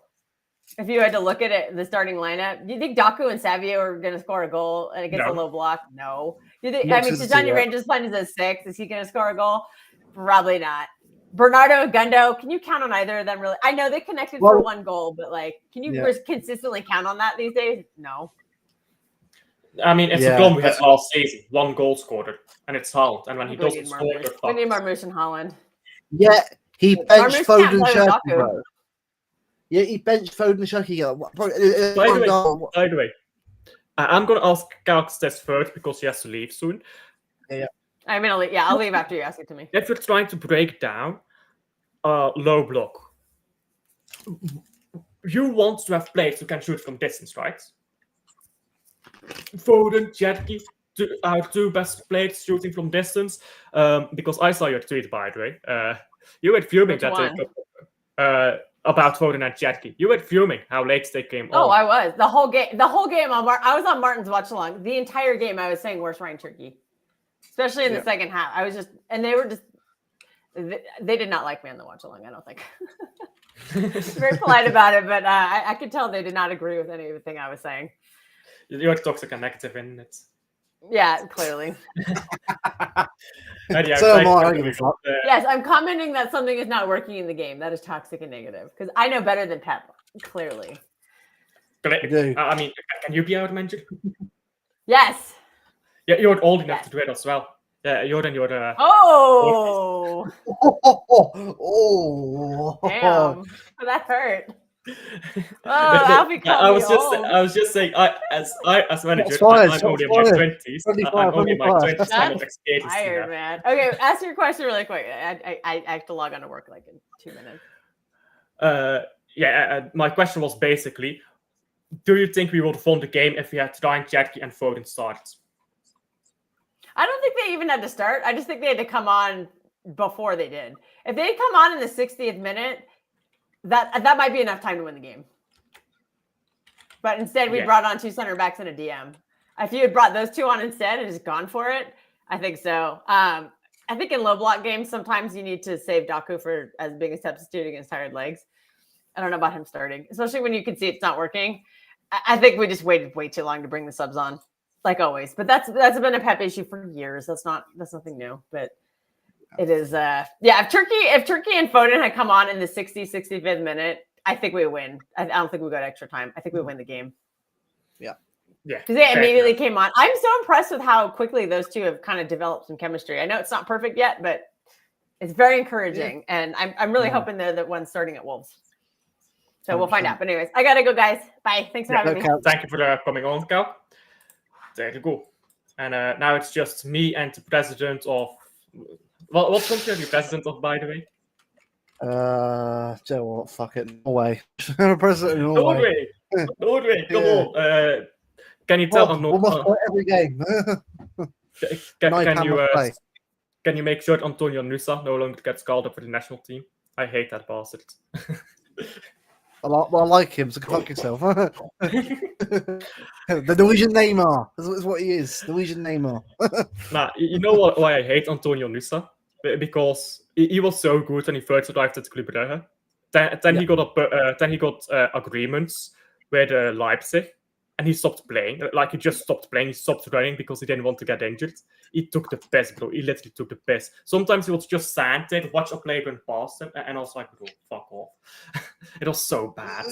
The thing is, right, Noose is a very talented player. He is. I do think Bob is just as talented as he is. I mean, Bob's very talented, but I think Norway right now, especially with Naipan coming through, they've got a lot of good talent coming through Norway. I think Norway will be a few World Cups to come. I reckon. So Haaland's winning the World Cup for England. Yeah, England won the Euros. So we won the Euros. England. We won the Euros. Hold that. The under 21 Euros. Yeah, bro, I'm taking it, bro. Our first team sucks. The 21s. Realistically, by the way, yes. go back to Greece, Luke. Yeah, I mean, yeah. I wish I could, bro. Wish I could go back to Greece. Realistically, Doku was the only threat yesterday. Was he so? I mean, he gets into threatening positions, but he doesn't threaten anything. He's been playing well. Like, I would say he scores good goals, but the thing is with Doku, I mean, we all know with Doku, right? It's output consistency. Savinho, for me, has shown a lot more than Doku has the last year. That's my opinion on that. Savinho, with Savinho, because it's his goals, but he can do it. We know he can. It's that I think with him, you have to give him the ball and give him opportunities to do that more. I mean, obviously, he should have scored against Bono that save, but I think that was just a good save from Bono, I think. More than actually, it was a bad shot, I think. But what we need is a left winger who has consistent output. Or put Savio on the left. How about that? I just want to see the comeback of Haaland and Cherki. I mean, it's only been one game, but bro, the clips. I did not even watch the full games. The clips, bro. I saw something. I saw Dortmund Haaland again. Bro, give me Dortmund Haaland back. Give me Dortmund Haaland back. Chat. I'll ask you as well. Do you want to see Cherki and Foden start games consistently with Haaland up front? I want to see the chat's thoughts on it because For me, I think Marmoush is playing well, but it's a hard one. I get how difficult. We've got a lot of options there. But do you see for the moment against Wolves, Shirky, Foden, Haaland? Just want to see what everyone thinks on that. What I personally want to see is Marmoush, Foden, Shirky, and Haaland up top. Because I think that you've got 3 players behind Haaland who can score from distance. You've got 3 players behind Haaland who can crash the box. Now, if you man-mark Haaland, you're just killing yourself. Like, that's what you're doing if you man-mark Haaland now. There's 100% chance one of those 3 will score if you man-mark Haaland. So now if you don't man-mark Haaland, there's like a 90% chance Haaland scores in any given game. Yeah, for me, right, we've got to start playing the team that delivers most output goal. Obviously, at the back, get it sorted out. But for me, the issue with the Al Hilal game was it was the centre midfield was the issue. If you played DM in that game, I'm not saying you win the game, but you stop most like 3 of their goals going in, and that's the issue I've got with it. Oh. By the way, people think that you should be president of football operations in Man City. How about that? Oh, well, I mean, I appreciate that, lads, but if that's on Twitter, people think, what, that guy? I mean, I do my best, but I think I prefer the Arna and other people with that role anyway. I trust them more than me. Yeah, but imagine you need to sell out. It's a good point. Yeah, I need to say a bit more. It's a good point. Also, I will say as well, right? I will be on with Alf on some streams during the Euros, which will be good. Looking forward to doing that. Not every single one. I've got things I've got to do. But if England play on Saturday, isn't it, against France? So that one, every England game, I'll be there. I'll be there for England. All right. So to a meltdown if we lose. So we lose to France. but you know what? Yeah. Another thing. Imagine the atmosphere next season if we keep losing and stuff. Because the atmosphere was bad. If we keep losing, not just in stadium, by the way, but around fan base in general. Well, bro, we've seen Twitter. We've seen how bad Twitter's got recently. Like, it's getting out. Like, bro, today's been probably the worst thing I've ever seen it. Like, it's been bad. Like, generally, it's been honestly terrible today. I just think, shit, if that's a Club World Cup, imagine bloody... Imagine we lose to like Liverpool or Arsenal again. What happens then? So for me, right, I think if we do change it up, Alf, and we change it how we want to change it, the fan base has got to reset. As in, we've got to give this a chance. If it means we're not as good as we were, fine. But give us a reason to think, you know what? There's something to look forward to. We're seeing some of us getting better. Let's say, right, we don't win a league or Champions League, but we get FA Cup and do very well in the league. It's not where we want to be to start. I'll take it. But then I would say, right, next season, no. Get some more players in, or players you want to get in, or players out. Get some upgrades. We go again for the league the year after. Again, I don't know about winning the league now. I get it. For me, I don't think we're there yet. I think going forward, we're getting there. Going forward, we're getting there. But with 38 games, you can't just win games for the attack. Attack wins you games, wins you titles. Inshallah. Just pray. Just pray. 5 forward every game. Heart Attack FC. Our hearts. Your watch longs. Can't do it anymore, man. Bro, I'll die on a watch long. I'll just have a heart attack at some point. And people will think I'm trolling. I'll be hate if I dead. People will think I'm trolling. I'll actually have a heart attack and be dead, which is actually problematic. Because I do have problems with my heart. Type of stream emergency meeting. Alf is dead.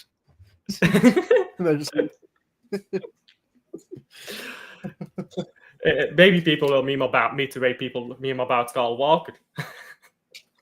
Oh God. See, do you know what, right? That's right. It's the 1st July, right? Carl Walker's still there. Carl Walker met with Pep Guardiola. You know that? Yeah, and Pep said to fuck off. No. It's done it all over again. It's done it all over again, bro. Bro, what would you do if you saw Carl Walker right back as wall? I'd delete my channel at that point. It's over. It's you after a half an hour after the alarm was announced. Hi guys, the channel's over now. I'm ending it now. I can't do it anymore. I'd keep the channel up until I play Bevel in a best of 3 because we're waiting until the new FIFA is out. Because there's no point in me buying God. Yeah, lad. Bevo is obviously a part of my channel as well. There's a bet going on. So what's the actual bet again? So what is he doing? Is it membership? The bet is once I get to 1K subscribers, and with that we actually mean once the new FIFA is out, because I'm not buying FIFA 25. Once the new FIFA is out, we are going to play a best of 3 in FIFA, and if I lose the best of 3, I will pay Bevel's next ticket to the Etihad. Now, if I lose 3-0, so all 3 games, I will actually pay Bevel and Luke's next ticket to the Etihad. That was the bet. And if I win, he sends me 10 channel memberships, which I still have to set up, but I'll do that later. I will procrastinate it. I will procrastinate it. Bever's actually watching the stream right now. I don't know if he is, right? He'll be saying, right, knowing the bastard, if he put a £5, yeah, he fucking will. No, he will. No, I won't. I'm not that shameless. I'll make it €2 for the membership. Like you can do multiple days, right? Yeah, well, obviously, I'll say it now. People obviously watch my channel as well. Membership's not coming soon, but we're going to do it, honestly, towards the start of the season. I don't want to be doing it for the sake of it. It has to be a reason for you to go and do it. Yeah. So tune in. They'll announce on that at some point. I'll just let yourself out if it's sort of out what's best to sort of get the most out of it, rather than just being a cheap £2 thing. Yeah, maybe I can start doing card tricks on my membership streams. or I could play FIFA on my membership streams, to be fair. Well, we're going to do actually gaming streams using it. So if people become members, they can join the streams, actually watch us chill and play games and get involved. So there's more interaction to that. So yeah, that'll be good. Yeah, it's the only reason I haven't set up memberships yet is because I don't know what to do with it yet. I do think I'll get a membership and do something with it, but I'm not sure what it is yet. So it needs to be a good reason. Because I feel like a scam if I have no good reasons to have memberships. Yeah, well, that's why I'm getting things sorted for it. I'm getting the graphics sorted out for next season, but I want to sort of make sure that for everyone watching it, that's what for the end of the day, right? But you guys watching our streams, we're nothing as we are. So it's the least we can do it, pay back in that way. Because I'll pay forward. So yeah. By the way, Jerry just put in, we need to not lose the first 8 games of the Premier League season, I assume he means, to build confidence. Let's see the first 3 games. Wolves away. I mean, respectfully, we should win against Wolves. Tottenham. Yeah. So Tottenham, that's 1 loss. Brighton away. That's not. Thomas Frank Tottenham. Yeah. Bro, imagine if we lose. If we lose against Tottenham, we lose against Brighton, and we lose against Arsenal. That's 3 losses in the first 5. I think it'll be Tottenham at home. I think we'll beat Brighton as well. Who's after Brighton? Man United at home. We'll battle them. I think Shirky said that the last time. No, Shirky's anger, Haaland's anger, Foden's my anger, your anger, the whole family's anger, Pep's anger, the whole world's angry. Bro, Pep's gonna get angry and play Bernardo Silva, bruv. That's it. You're angry. I'm playing the pivot. No. I'll just fucking what are we doing here? It's like this. It's like the SpongeBob meme where he says, "Now I'm really getting angry," and he pulls up his sleeve and he's got like a stick on. It's that meme. It's good one, Bernardo Silva pivot. Oh god! This chat was like, what the hell are we on about, bro? This is our stream pretty much. We just waffle. That's all we do. Just delete the clip at this point. I need that. I need to get that meme image in here to delete the club image. I need to get that in here for next season. Every time we concede a goal, that's I'm bringing Putin. I'm carving the one for silver. Oh God. No. Give me Man City Club Brugge again next season in the Champions League. I need to see that because then I can be happy no matter what. Brugge win, you. The City win. Draw. Yeah, I'll take it. It's like I play on both sides and I always come out on top. Yeah. It's like Italy and World War. Judgment is right. Next season, right? It's gonna go one or two ways. Right? It's gonna be like one, we up and play really well, or two, it's gonna be fucking worse than last year. It was worse than last year. Oh God. If it's worse than last year, that implies we lose more, or we have a worse run than 1 in 13. 1 in 19. 1 win in the entire first half of the Premier League season. This is why I've said, bro, next 6 weeks, we've got to see players moved on. We've got to. Yeah. We can't be doing. And the fact that we're hearing that we're doing that is a good sign. I just hope that we get it sorted ASAP. I mean, we're hearing it right now, but I want to see it. Like, I want to see Gundogan. That's right. Here we go. Confirmed. I want to see, Grealish, Villa confirmed. Here we go. I need these moves confirmed. So right, he's out the door. 2, he's out the door. 3. By the way, ain't personal. I just felt shit on certain players that can't do it anymore. Alf and his electrocution. Wait, what? I don't know. You mean execution? You mean execution? Electrocution. Oh my God. Electrocution. I'm not sure if that's the correct spelling, but bro, this team, yeah. I think I'm entering my 30s soon spiritually because of this season. We're both now. We're both unks. We're washed, Luke. That's a problem. We didn't eat enough couscous. Also, by the way, obviously I worked that at some point. I'm going to try and be in Belgium at some point, so I'll try and pick up you at some point. Well, I think I'm going at some point, so I'll let you know. Yeah, it should be good. By the way, just a piece of advice: if you want to come to Belgium, like I'm assuming you're going to go to the Bruges region or either to somewhere in Wallonia. Yeah. If you go to Bruges, don't get a hotel in Bruges. It's fucking expensive. Like Belgian train systems are incredibly good. I mean, they're better than English at least. If you want to go to Bruges, I advise you go get a hotel in Zedelgem or something like that because it's going to be way cheaper. And Zedelgem is a beautiful place, by the way. It's a small town and it's fucking beautiful.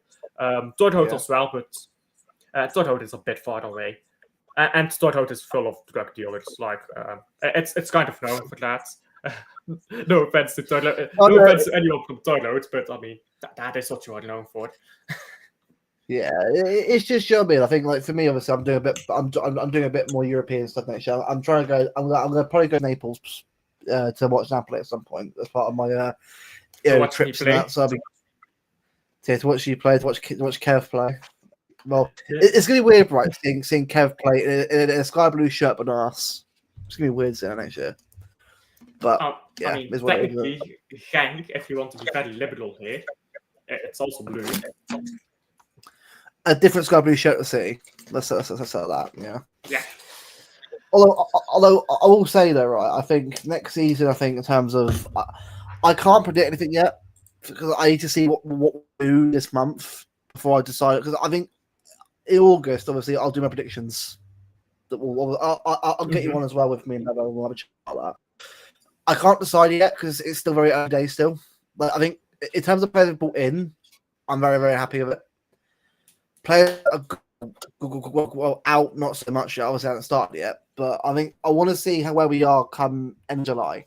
See, right, happens to be happy with what we've seen or that kind of stuff. But Right now, I'm sitting second. Right now, I'm saying you can become a Navi fan, Luke. You can become a Navi fan. Who fan? Not as Vincently. Navi. I'm guessing you don't watch CS2. No, I don't think I do. you know what? Yeah, it's a very funny story.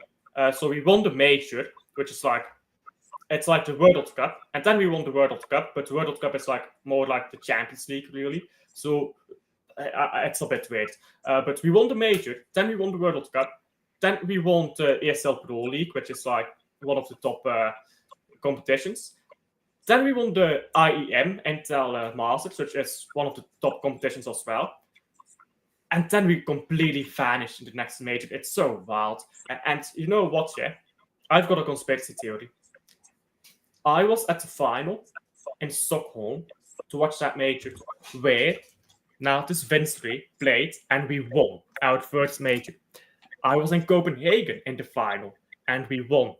I'm going to be in Budapest for the next major. Bro, I'm just saying. I think it's thanks to me. I think we're about to cook again. I'm going to revive this. Isn't that where UCF found it? Wait, who is? UCF found it. Apparently Budapest is where it is, yeah. It is. Well, I'm in there in December, so I didn't even know that. Yeah. But yeah, I'll be in June 2026 for ready to watch City bottle them Champions League. Imagine being in Budapest twice a year to watch two of your teams win a final. You will be there. Well, I think Istanbul I couldn't really go to because I think at the time I wasn't the right moment place at the time. But I think Budapest would be a lot better for me to sort of go for that one. I've been in Turkey, but obviously it's quite a very, very, very busy country compared to something like Budapest. So, well, Hungary, so obviously, so it's a bit, probably a lot easier, I reckon, sort of go to.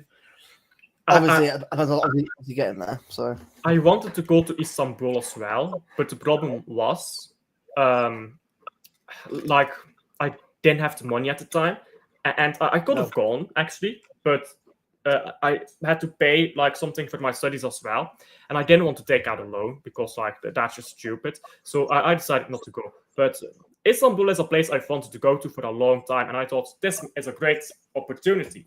But like, I was just going into university at that time, and I was like, wrong timing, really.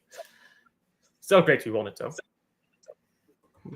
Yeah, I mean, obviously, next time we go to final, I'll be there. That's all I'm going to say. Next time, I mean, Budapest, I'll be there 100%. But obviously we know ourselves. If we get to Budapest. First off, actually get past the group stage first. First off, actually play good first before I start with Luke coming out with the chest hit saying Man City will get to the final 100%. This is where we're at May. Shit, he was right. What is this? What Luke's going to do, is when we beat Barcelona 12-0 on aggregate to go to Budapest, he's going to go back to this stream and he's going to clip it up and he's going to take out the parts where he's obviously joking. And then he's going to say, I predicted this. That's what Luke is going to do. Like that. Hold a fucking minute. Hold up. That's what I did with Bevel's clip. I'll show you play Bevel's clip. It's just a funny clip. Oh my god, the clip's funny. Mate. This is the best clip I've ever had on my channel. 1 second. It's going to take a few seconds to find it. Because I post 20 million things a day on Twitter. I need to get off Twitter, man. Why am I so on it so much? Like, if you go on my Twitter, every day I'm posting, like, it's mainly in the morning. Because you know what it is, yeah? I wake up in the morning and, like, I don't have anything to do in the morning because it's, like, holiday now. And I don't have a job right now either because sometimes in the holidays between the university seasons, I'll go do a job. But I don't feel like it at the moment because, I mean, I've got enough money saved up. And I just want to focus on uni and YouTube at the moment. So I've got nothing to do in the morning. So you know what I do? I go on Twitter and I waste way too much of my time on Twitter. I can't lie. I'll need to get off that app. because it's such a toxic app as well, isn't it? But I'm tech 24/7. My life choices. Anyhow, let's open this beautiful clip. Oh, by the way, before that, what do you guys think about this? Treble season gets with the Man City or the old Eagle logo. I think that'll bang. Oh well, really, yeah. I do miss the old Eagle. I like the new one. I do. It's nice, but I do miss the one. I like both. I get the history aspect behind it, but I'm like I get it and I don't get it at the same time. You get what I mean? I just think the eagle. I think we need to bring the eagle back in the circle badge, but I don't know how you do that. One day it'll be like a picture out of context, like everyone knows what's to be said here. Out of context. Beautiful clip, guys. Beautiful clip. Big up to Bevel. I think Pep's a bit of a cuck. Like, I think he likes. I was so shell shocked when he said that as well. I was like, what? Look at my face. I think Pep's a bit of a cuck. Like, I think he likes. I was shell shocked, bro. I was shell shocked. I was like, bro, I'm away on holiday, and this is what you're doing. You're beefing other guy in a. Right. I need to pull this back up. You're right. We need to pull up the other clip as well. I'm going to say it right about. I'm not actually going to go in, by the way. I do back him what he's doing. Like you're not wrong in saying this stuff, but it's like it's just fun. It's fun. Like no. He's completely when you're away. Nah, he's chill. I like talking with Bevel. Yeah, he's right. But I'm just saying, like, yeah, it's like it's funny how I'm with 10 days. He's like, this is that. Like, come on, bro. What are you doing? Come on, bro. Where is the other clip? So let me finish the clip. Oh, I found it. A beautiful combo this. And I'm not going to let Bevel lift this down because Bevel is probably going to beat me in FIFA because I haven't played it in years. So I'm going to have to get revenge someday. Yeah, you will. Well, I think the Let me finish. Let me finish. Followed up by a beautiful. That's a bit of. I think Pep's a bit of a cuck. Don't I follow Bevel? Whoa, Alf. Whoa. Yeah, I was saying, whoa. Yeah, I do follow. I was like, what's happened there?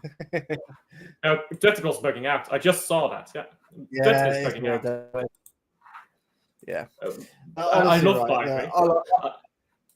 I love by the way that it's been like 2 or 3 years now since they rebranded to X and nobody calls it X. No, it's still Twitter to me. It's still Twitter. Yeah. X just sounds weird. It's such a weird name for anything. Like, just call it Twitter, bro. What are you doing? Bro, Elon, right? Since taking it over, it made it worse. He has. It's worse than it was before he took over it. So, I'm just, honestly, right. I don't know. I mean, like most people on social media, it's just full of like bugs and that kind of stuff, and some of like the clips and that. Just it's mad. Yeah, but you know what thing is though? Like, I feel like the people, because Zava said this. Big up to Zava, Football Heritage TV. He doesn't need my shout outs, let's be honest. But he said this very well. He was like, you as a content creator, you put your face out there, and everything you say is online, and people can clip you up, and they can hold you accountable. But these people, they will follow a lot of shit as well, and they don't get held accountable. So sometimes you need to be more reasonable with content creators, because let's be honest, we've all said some stupid shit. Yeah. Oh, by the way, I think right. There's a panel show on the LB channel at 10. I don't know whether it's doing it or not, but I'm going to say probably not. But it would. That there's a panel show coming on LB channel. Oh God, here we go. Follow up to the drama. Yeah. When is that panel show? Is that today? About 4 minutes. Okay. Knowing LB though, it doesn't start at 10, so it's like 10, so I wouldn't be too worried about That's very generous on the timing there. More like 10:15. Yeah, let's be right, it's more like 10:15. Yeah. Oh, Juventus is playing right now. Oh yeah. Do you enjoy this, right, bro? Every time we go out the league or something like that, I get like I lose interest in it. Like, yeah, whatever. We're not anymore. I don't really care. So a couple come like, yeah, I don't give a shit anymore. I don't really care because I barely had any interest in the Club World Cup as well. You know what's funny? I invited Gal on my channel yesterday, actually, not today. But I forgot that. But I had to preview with Zed as well. But the preview with Zed was the day of the game, and I forgot that preview was yesterday. So that she told me, oh yeah, it's a game tomorrow, and I was like, oh shit, oh yes, my apologies, Gal. Can you come on Wednesday instead? And then this was just an emergency meeting. Honestly, though, pretty chill emergency meeting. Bro, do you know what it is, right? We're not going to sit here and say it's the end of the world because we know the issues are in this team anyway. It's not like a massive shock to the system. I mean, the chat knows we know. We're sensible enough to say it as it is, but we're not going to go up top saying he must go. But like, look, we know the issues there. But the club have got now 6 weeks now to get it right for Wolves because we got to see movement now. Because we can't be having this squad of players that with some bothering and stuff. It's got to be done right now. So yeah. I'm going to obviously incomings in have been great, but let's get players out the door now. It's important now. This is important. We get players out the door. In the meantime, we can distract ourselves as Man City with women's Euros. Which, by the way, I'm not sure if you were watching the under-21 Euros. Because I know you were in Greece. I watched England. I watched England all the way through. How good was that final, though? Like that was one of the best games I've watched in so long. Bro, do you know what? Both teams are great. Both teams put good performances in. It was an end-to-end game. I was impressed with what I saw. Is it Voltemade is a decent striker? I see why Bayern want him. I don't remember a lot of the names, but I know. Is it Rocco Ritz? His name is. I like him. He's a decent player from Mönchengladbach. He's decent. I think Voltemade actually played his worst game in that final, and he was. He didn't that far, but he was good rest of the tournament. Yeah, I think the way he played earlier in the tournament, he was unreal. This is a proper striker. He's the German Harry Kane. It's very, very similar to Harry Kane. Yeah, but he stays in the box more. Yeah, he's a box striker, Harry Kane, basically. Yeah, but even England, like McAtee, right? Credit where it's due. He was good this tournament. He was very, very good. Captained the team. Was good all throughout the tournament. Scored big goals. Got assists. Harvey Elliott's a good player, but I think he needs to leave Liverpool. He should be Liverpool on the bench, bro. He needs to be playing at a high level. Jonathan Rowe, he's not a bad player. I just don't know where he would fit. Most of those players in that team, right, who scored the goals, they're good players, but are they good enough to make it a big team? Probably not. Some won't. James Beadle, who's at Brighton, he's the keeper. I got in Paul McCartney. Oh, I got to show you this. Paul McCartney and James Beadle. Oh, dude. He's got the perfect name as well. Beetle. Sounds like Beetle. Let me share my screen. Oh. Not that. Come on. Why don't you? There you go. Paul McCartney. James Beadle. Oh, for God's sake. yeah. He's a Beetle, and he looks like Paul McCartney. I can see that Beadle, right, being one of the keepers, right, that ends up getting sold by Brighton for a lot of money. Yeah. Like Brighton, Brighton's like amount of players they've got is like. Is he at Brighton right now? He is, yeah. He alone last year, Wednesday last year. He's a decent keeper. He's decent. I wouldn't say he's world class now, but he's decent. But yeah, I think for me, right, with England, right, is I like McAtee, but would any of the players get into the England first team right now? Livermore probably would. He would. Apart from that, no.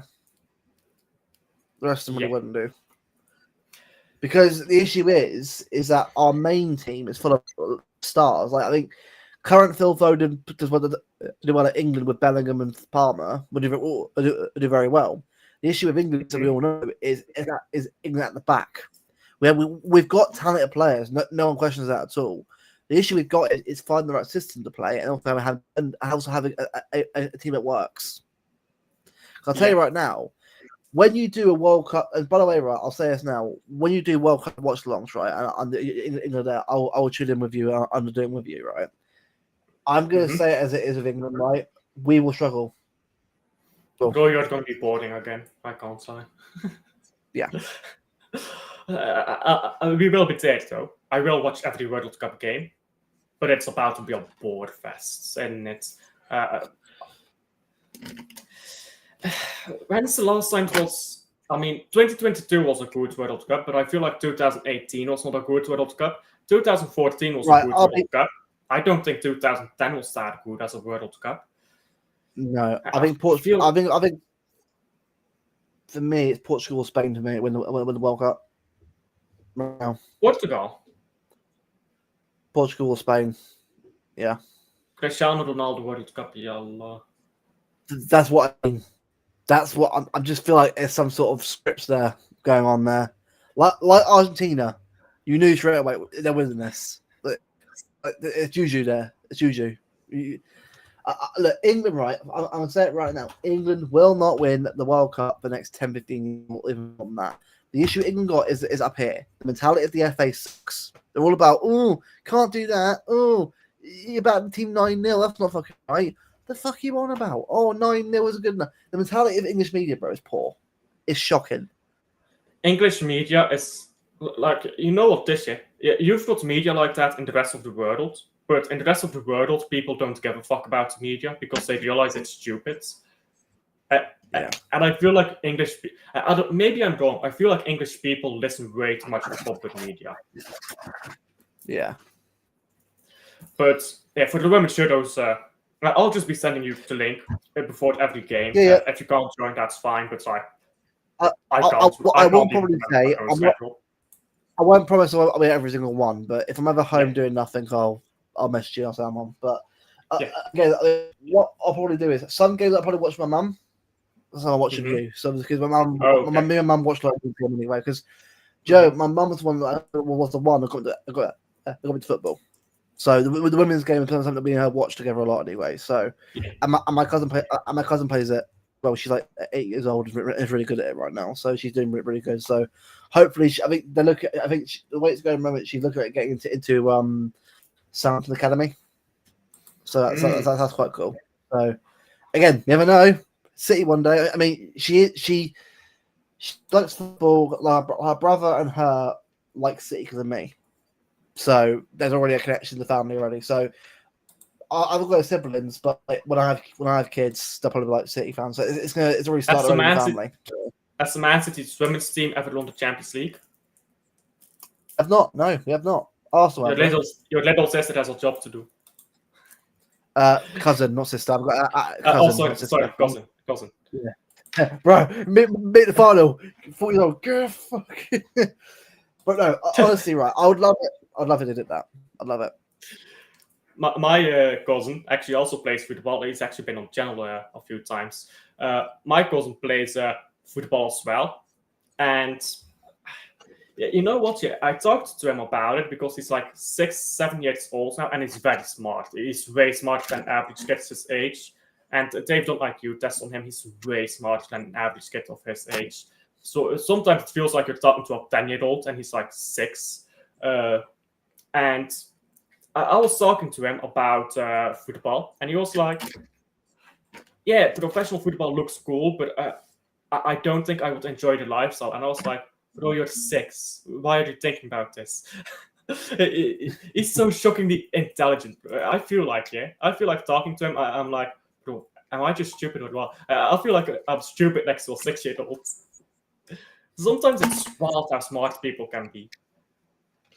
I'll say right. I mean, I unfortunately with me playing football, my potential career in it went as soon as I was born with a disability. So I do play disability football, which is fun. I do wish that they prioritise more in this country football is football, because I think the Olympics would be very good to have that on, because I think it doesn't matter what you're born with, you can do a lot out of it in the game, even if you're playing with your hands, whatever, or you can find a way around it. I just feel like for me, right? Yeah, I'll do better Edison right now. It's just in my head. No arms. Like that. Yeah, dead fish. Oh mate. Look, I mean, again. Yeah, but honestly, no. I'll tomorrow. I will obviously you sent me the rotor. I will let you know when I'm free, and I'll come on view and we'll chill, have some food, and watch the games. It should be good. Yeah, absolutely. We'll be chill. And if England play Belgium, honestly, if England play Belgium, that'll be a game to watch. Me and Al rattling each other. Belgium's women's basketball team won back-to-back Euros, by the way. Are they? Damn. Yeah, the Belgian under 20 not under 21s. The Belgian women won back-to-back best basketball European Championship, and the Belgian men did as well a few years ago, and were the smallest country in both the men and the women to win the Euros consecutively. So that's cool, I guess. It's like we'll say that if England play Belgium in the Euros, right? This will be a mega stream, a mega watch along. Like if Belgium win, rattles me. If England win, I'll rattle Alf. So I'm looking right now, and Belgium plays against Italy, Spain, Portugal. So we might not even get to the knockout phase. Meanwhile, England plays against France, Netherlands, and Wales. To be fair, France for me, they're a good team, but not good they used to be. They kind of like them, man. Yeah, exactly. And Netherlands are good, but again, not as good used to be. England can win all 3 games. It sounds mad, but they can do, because England have a good team of players there. I think, but it's it will depend on what happens. But yeah. I agree. Cherki created something out of nothing into dying moments. Cherki is a starter. Why didn't he start? I mean, that's what we said earlier, isn't it?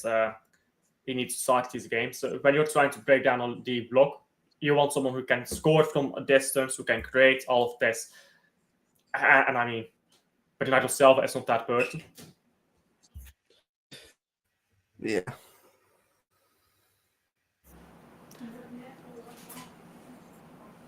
Yeah, sorry, it's super hot in Belgium right now, so my mom came to turn on the AC. It's hot here as well. It's hot here as well. But you guys don't have AC.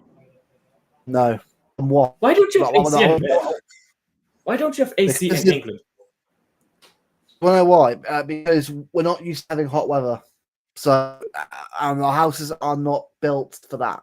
But the new ones are. But mine's a house was built in the 50s. There's an old house.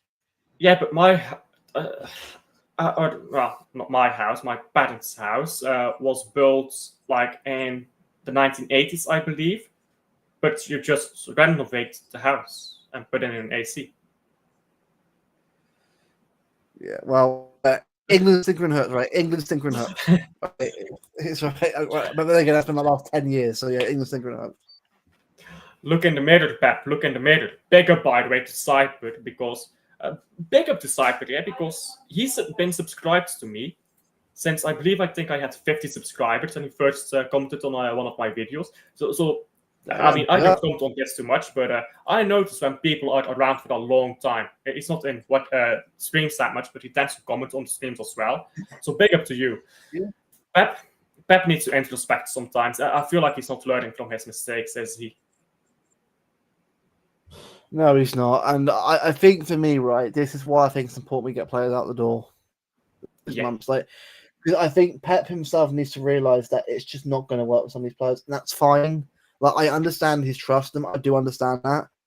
But you've got, I think for me, Bernardo Silva for me is fine for another year. I'm fine with it. But Gundogan, I'm not.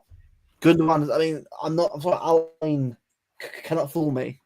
It's Al-Ain, bro. Al-Ain, I'm not that good compared to Al Hilal. Al Hilal are a much better team. Like, you've had me, right? I'm not that good either. They're a decent we team. We played South B team, by the way. This is what I mean. But we still beat them 5-2. Still good for us. The problem is with us is that going forward, we're doing a lot better than we were last year. Way better than last year. Defense, however, we're not anywhere near it right now. Is it like an absolute disaster? No, but it needs to be sorted out because otherwise it will spiral out of control next year. And for me, new keeper is a must. Yeah, I mean, I see people still trying to rap Ederson.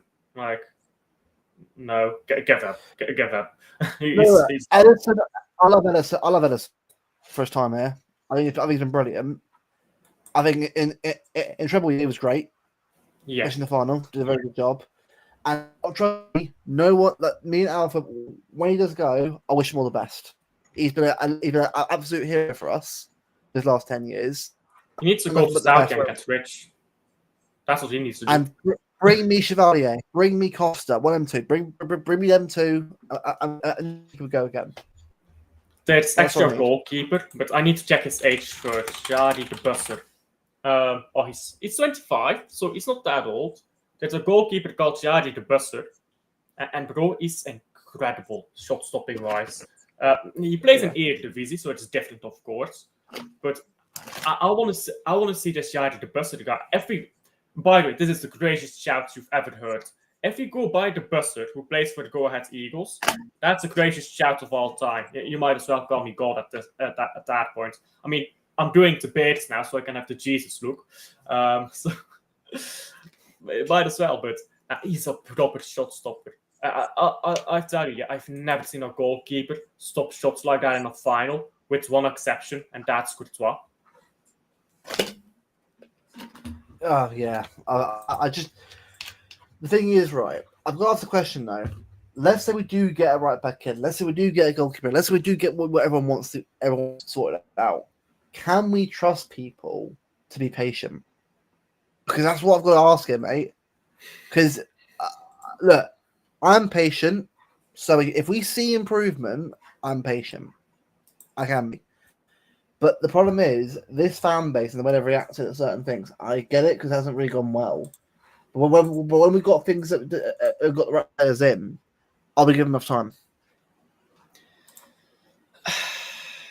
I think the fan base is just at a point now where it's win or go away.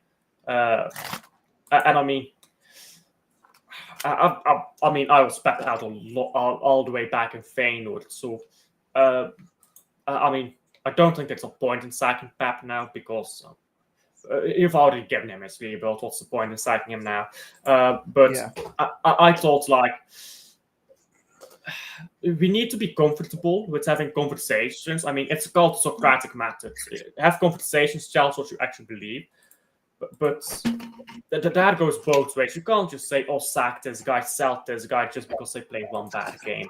And I feel like this fan base, it's not even standards anymore. It's something else. I don't even know what to call it. But this ain't standards anymore at this point. No, it's not. It's getting personal, man. We're getting personal. That's not Christian. That's just you being a twat. Honestly. I think, you know what I think the problem is? With Kyle Walker, it was almost okay to get personal about Kyle Walker because, first of all, he was a cunt, let's be honest. He was a terrible human being. We know about how many times he cheated and all that stuff. So he was like a cartoon villain. It was very evil to villainize him because he was like a cartoon character. And he was a terrible captain. He did terrible interviews. But the way we treated Kyle Walker became normalized, and now people project that onto others. Big up, by the way, to Joseph Robinson. Thank you for the... I just hit my fingers against the desk. Thank you to Joseph Robinson for subscribing. 2000-ish Mourinho was the best in the world and every team would want him. Now he has spent fourth. Is the same spent fourth happening to Pep Guardiola? I mean, my answer to that is yes, but I'll let you answer. Well, this is the thing, right? It's a question to ask because I'm not someone that's automatically saying Pep's not the issue. Pep's not the issue. He's part of the problem. He isn't the only issue. But yeah, he has to accept that things change. Players are done. Because I'm sorry, right? Al Hilal, right? He's part of the issue that went wrong because the midfield was terrible. But then again, Ederson didn't help either. This is what I mean. And it's a shame that Matthijs won't come today because I would have loved to talk about Ederson with him. Right, you know what? Right, I'll message Matthijs and we'll get you and Calx and that on, and we'll discuss that at some point. We'll do it next week because I'm not doing it now. I want to let dust settle a bit more before because if we do it now, bro, it's still fresh. If you give it a week or so down the line, a bit more chill, we can sort of do it then and have a good discussion about it. But I think Matthijs and me, right, I get where he comes from now when it comes to Ederson. Like, I understand. I think for me, we need a new keeper. Because I feel like for me, it's ridiculous. It's just, yeah. He made one save that game, and the ball fell to an Al Hilal player's feet. He backed it into the feet of an Al Hilal player. Yeah, it's time for a change. It's time for a change up. And people are like, oh, but he plays the way we play. The thing is, right? Well, I'm sorry, right? But at what point do you say enough's enough? Because I'm sorry, right? A keeper can't keep making his errors, right? And the guy hasn't even committed himself to the club yet. He's going to stay. Well, he hasn't, has he? Because he's the one that doesn't want to deal officially today. Mm-hmm. I would find a deal. Go, mate. I'm not having this for the next year, mate. I want it gone, or I want to sign a contract. If he leaves, nobody will blame him. But if he leaves, nobody will be angry about it. People will be happy about him leaving, and it will be good for his reputation because they'll be like, okay, legend left. Okay, great. If he stays, he's going to ruin his reputation. So if he's worried about his reputation, I mean, leave if you're worried about your reputation. Anyhow, let's talk about the Club World Cup a bit. Yeah. So Fluminense beat Inter Milan, and I was laughing at Inter Milan. And a few hours later, I woke up and I saw this. Yeah. So Fluminense against Al Hilal. I think Al Hilal wins that, to be honest, but I'm interested to hear your opinion first. Yeah, I think to me, right, he got through Al Hilal. Fluminense were just a harder game because people don't understand, right? These are not Al Hilal and Fluminense are championship teams. They're not. This English arrogance that I've seen from people, right? The Europe is not the be all end all of football. It's not. South America is good at football as well. So Arabia now. And Asia get better as well. Asia get better at it. They're getting better each year now. For me, right, this has been a wake-up call for everyone in Europe into that going out. Honestly, right, I think Al Hilal do win. I think Palmeiras beat Chelsea. Yeah. I think PSG beat Bayern. I think Dortmund. Well, Joy is right. I can see Monterrey beating Dortmund, but I think Dortmund will win. No, I don't think Monterrey is on that same level because like Brazil and some Asian teams, I think have that ability, but I don't think the North American teams have that. Maybe I'm underestimating like a Canadian football, but like Buchanan, like I look at Buchanan and he's one of the best Canadian players, and I'm like, damn, this guy was dog shit for Club Brugge and for Inter Milan. So like, I don't think that the Canadian league squad is quite as high.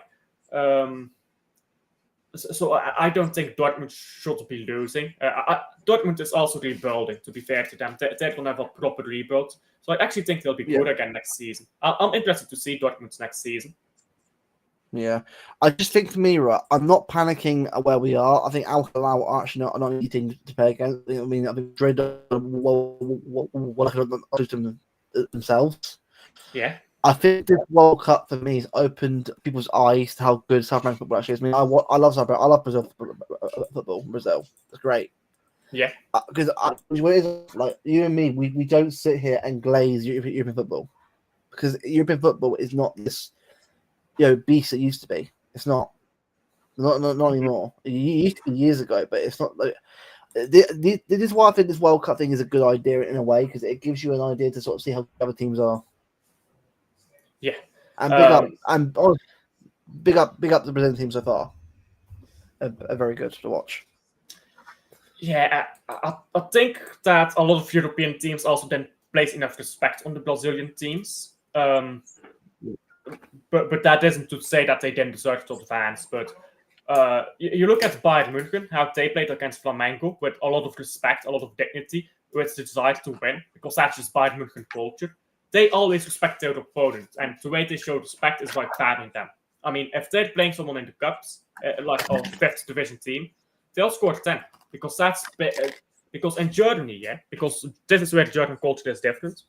But like in Germany, if you're playing against a team, you go all out. That's how you show respect. If you can score 10 goals, don't pass the ball around to show respect. Now you're just patronizing them. Goal scored 10, because that way you show respect, you show that you're trying all game. Which is why Bayern München is doing so well in the Club World Cup, because they show respect to their opponent in the way that they go and bam them. They respect their ability to play football and kill them off before they can do anything back. So that's why I think Bayern München is doing very well against these Brazilian teams, or even just non-European teams. I think I don't know if it's that we underestimated Al Hilal or disrespected them or Pep was having a laugh. He's trolling at this point, but we lost against them. If we won, I think Fluminense would have been an easier game, not because they're worse, but because they are a more expansive team. And when you try to play expansive football against Man City with like Haaland up top, I'm assuming Marmoush would play the quarterfinal as well. When you're playing expensive front-to-front football against Man City, most top European clubs lose. So I do reckon Fluminense would also lose. So then we'd reach the semi-final. I'm guessing either Chelsea or Palmeiras. I actually think Chelsea will stink their way through. They'll get the stinkiest 1-0 goal. 1-0, they'll stink their way through. I feel like we could have beaten Chelsea. I also think Al Hilal can beat Chelsea. So, to be honest, I think Al Hilal may be in the final. Because I'll be real, right? I think at the moment, if you can't beat Al Hilal, I think we're struggling against PSG and Madrid right now. Because, we'll battle Madrid. Right. Until the defense gets sorted out, the attack-wise, we'll beat anyone in the world. We're that good. The midfield, we're getting close there, but I need to see trust in Gonzalez. I need trust because, again, I said for you earlier on the stream, why is Gonzalez not trusted? What's going on there? It's weird. It's just how this club operates at this point. Anyhow, what about the other side of the bracket? I mean, Bayern Munich against PSG is bound to be a banging game. I think it will be a penalties going game. I think it'll be a 2 or 3 all. I think Bayern win the penalties. I think PSG. Because you know what it is. Yeah. I think PSG is just going to be exhausted. People are expecting PSG to be the same team that won the treble. It's the thing here. When you win a treble, like something switches in these players that they've accomplished. So, I mean, the treble is the holy grail. When you do that, it's very difficult to motivate yourself, especially for players like Dembele, whose entire career they've been laughing stock. Now suddenly you're Ballon d'Or top contender. I mean, how do you motivate yourself to keep trying your best after that? I think the PSG team is not going to play that well. I think PSG is about to get destroyed. I'm not going to say that they're going to lose like 5-0, but I think they'll just be outrun and outmotivated, really. They'll be outmotivated. And I'll go 1-2. It will be a close game scoreline, but Bayern München will dominate the ball, will dominate the play, they'll dominate everything, the chances as well. So I think it will end 1-2 to Bayern. And Harry Kane will miss some chances because he's Harry fucking Kane. Yeah, I think Real Madrid beat Dortmund, but then again, the Madrid have been average themselves, mate. They're really poor. Like Trent and Bellingham. I think Real Madrid beat Dortmund. I think Madrid, right? I think lose in semi-final, mate. I think Madrid aren't that team yet, right now. Yeah, but I do think Real Madrid win, but I can see Dortmund winning as well. Yeah. So then Real Madrid, let's say Real Madrid and Bayern München in the semi-final. That's difficult. I would say Bayern München as well. But like it's Madrid first and foremost, so respect. But I feel like Bayern München's problem is that company does not have experience in Europe, and he's not quite a genius like Xabi Alonso. But if company can cook Xabi Alonso, by the way, we may be looking at something. And then Bayern München and Al Hilal in the final. I mean, we have the Zeer derby. Big up to Zeer. Do you know what, right? I can see Al Hilal winning the whole thing. I can just see it happening. And like, what? I think a non-European team wins this tournament. I'm saying it now. Bro, imagine if Al Hilal banned Real Madrid though in the final. After the draw in the first game. I just feel like for me, I think Zia said perfectly. He said perfectly. City was always okay. Look at the way how players talk about City. They a lot of respect for City. A lot of respect for how good they are. Yeah. And this is the thing, right? Did we lose embarrassingly? No, we didn't. We lost 4-3. It was a very, very mad game. It was a very entertaining game as well to watch. But it's kind of like at least we didn't pass the ball around side to side and end up losing 1-0. That'd be worse than losing 4-3 to me. But that's why I'm not going crazy over the loss, really. We didn't lose embarrassingly, but it was embarrassing to lose. I think that's the thing. That's the thing. For me, going forward, I have no issues going forward. I think, teaming issues here and there is on the right track. Midfield, get a DM sorted out in the midfield and get rid of the one. Just do it.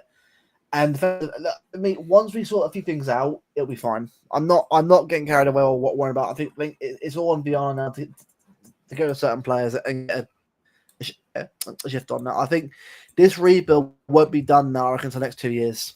For me, it's going to be a long rebuild. This like over time. It's not a rebuild that's like due right now. I think our next appearance of success will come in a couple of years' time. Not right now. Yeah. But no, I agree completely. Anyhow, we've been live for 2.5 hours now, so big up to you and Cal for coming on.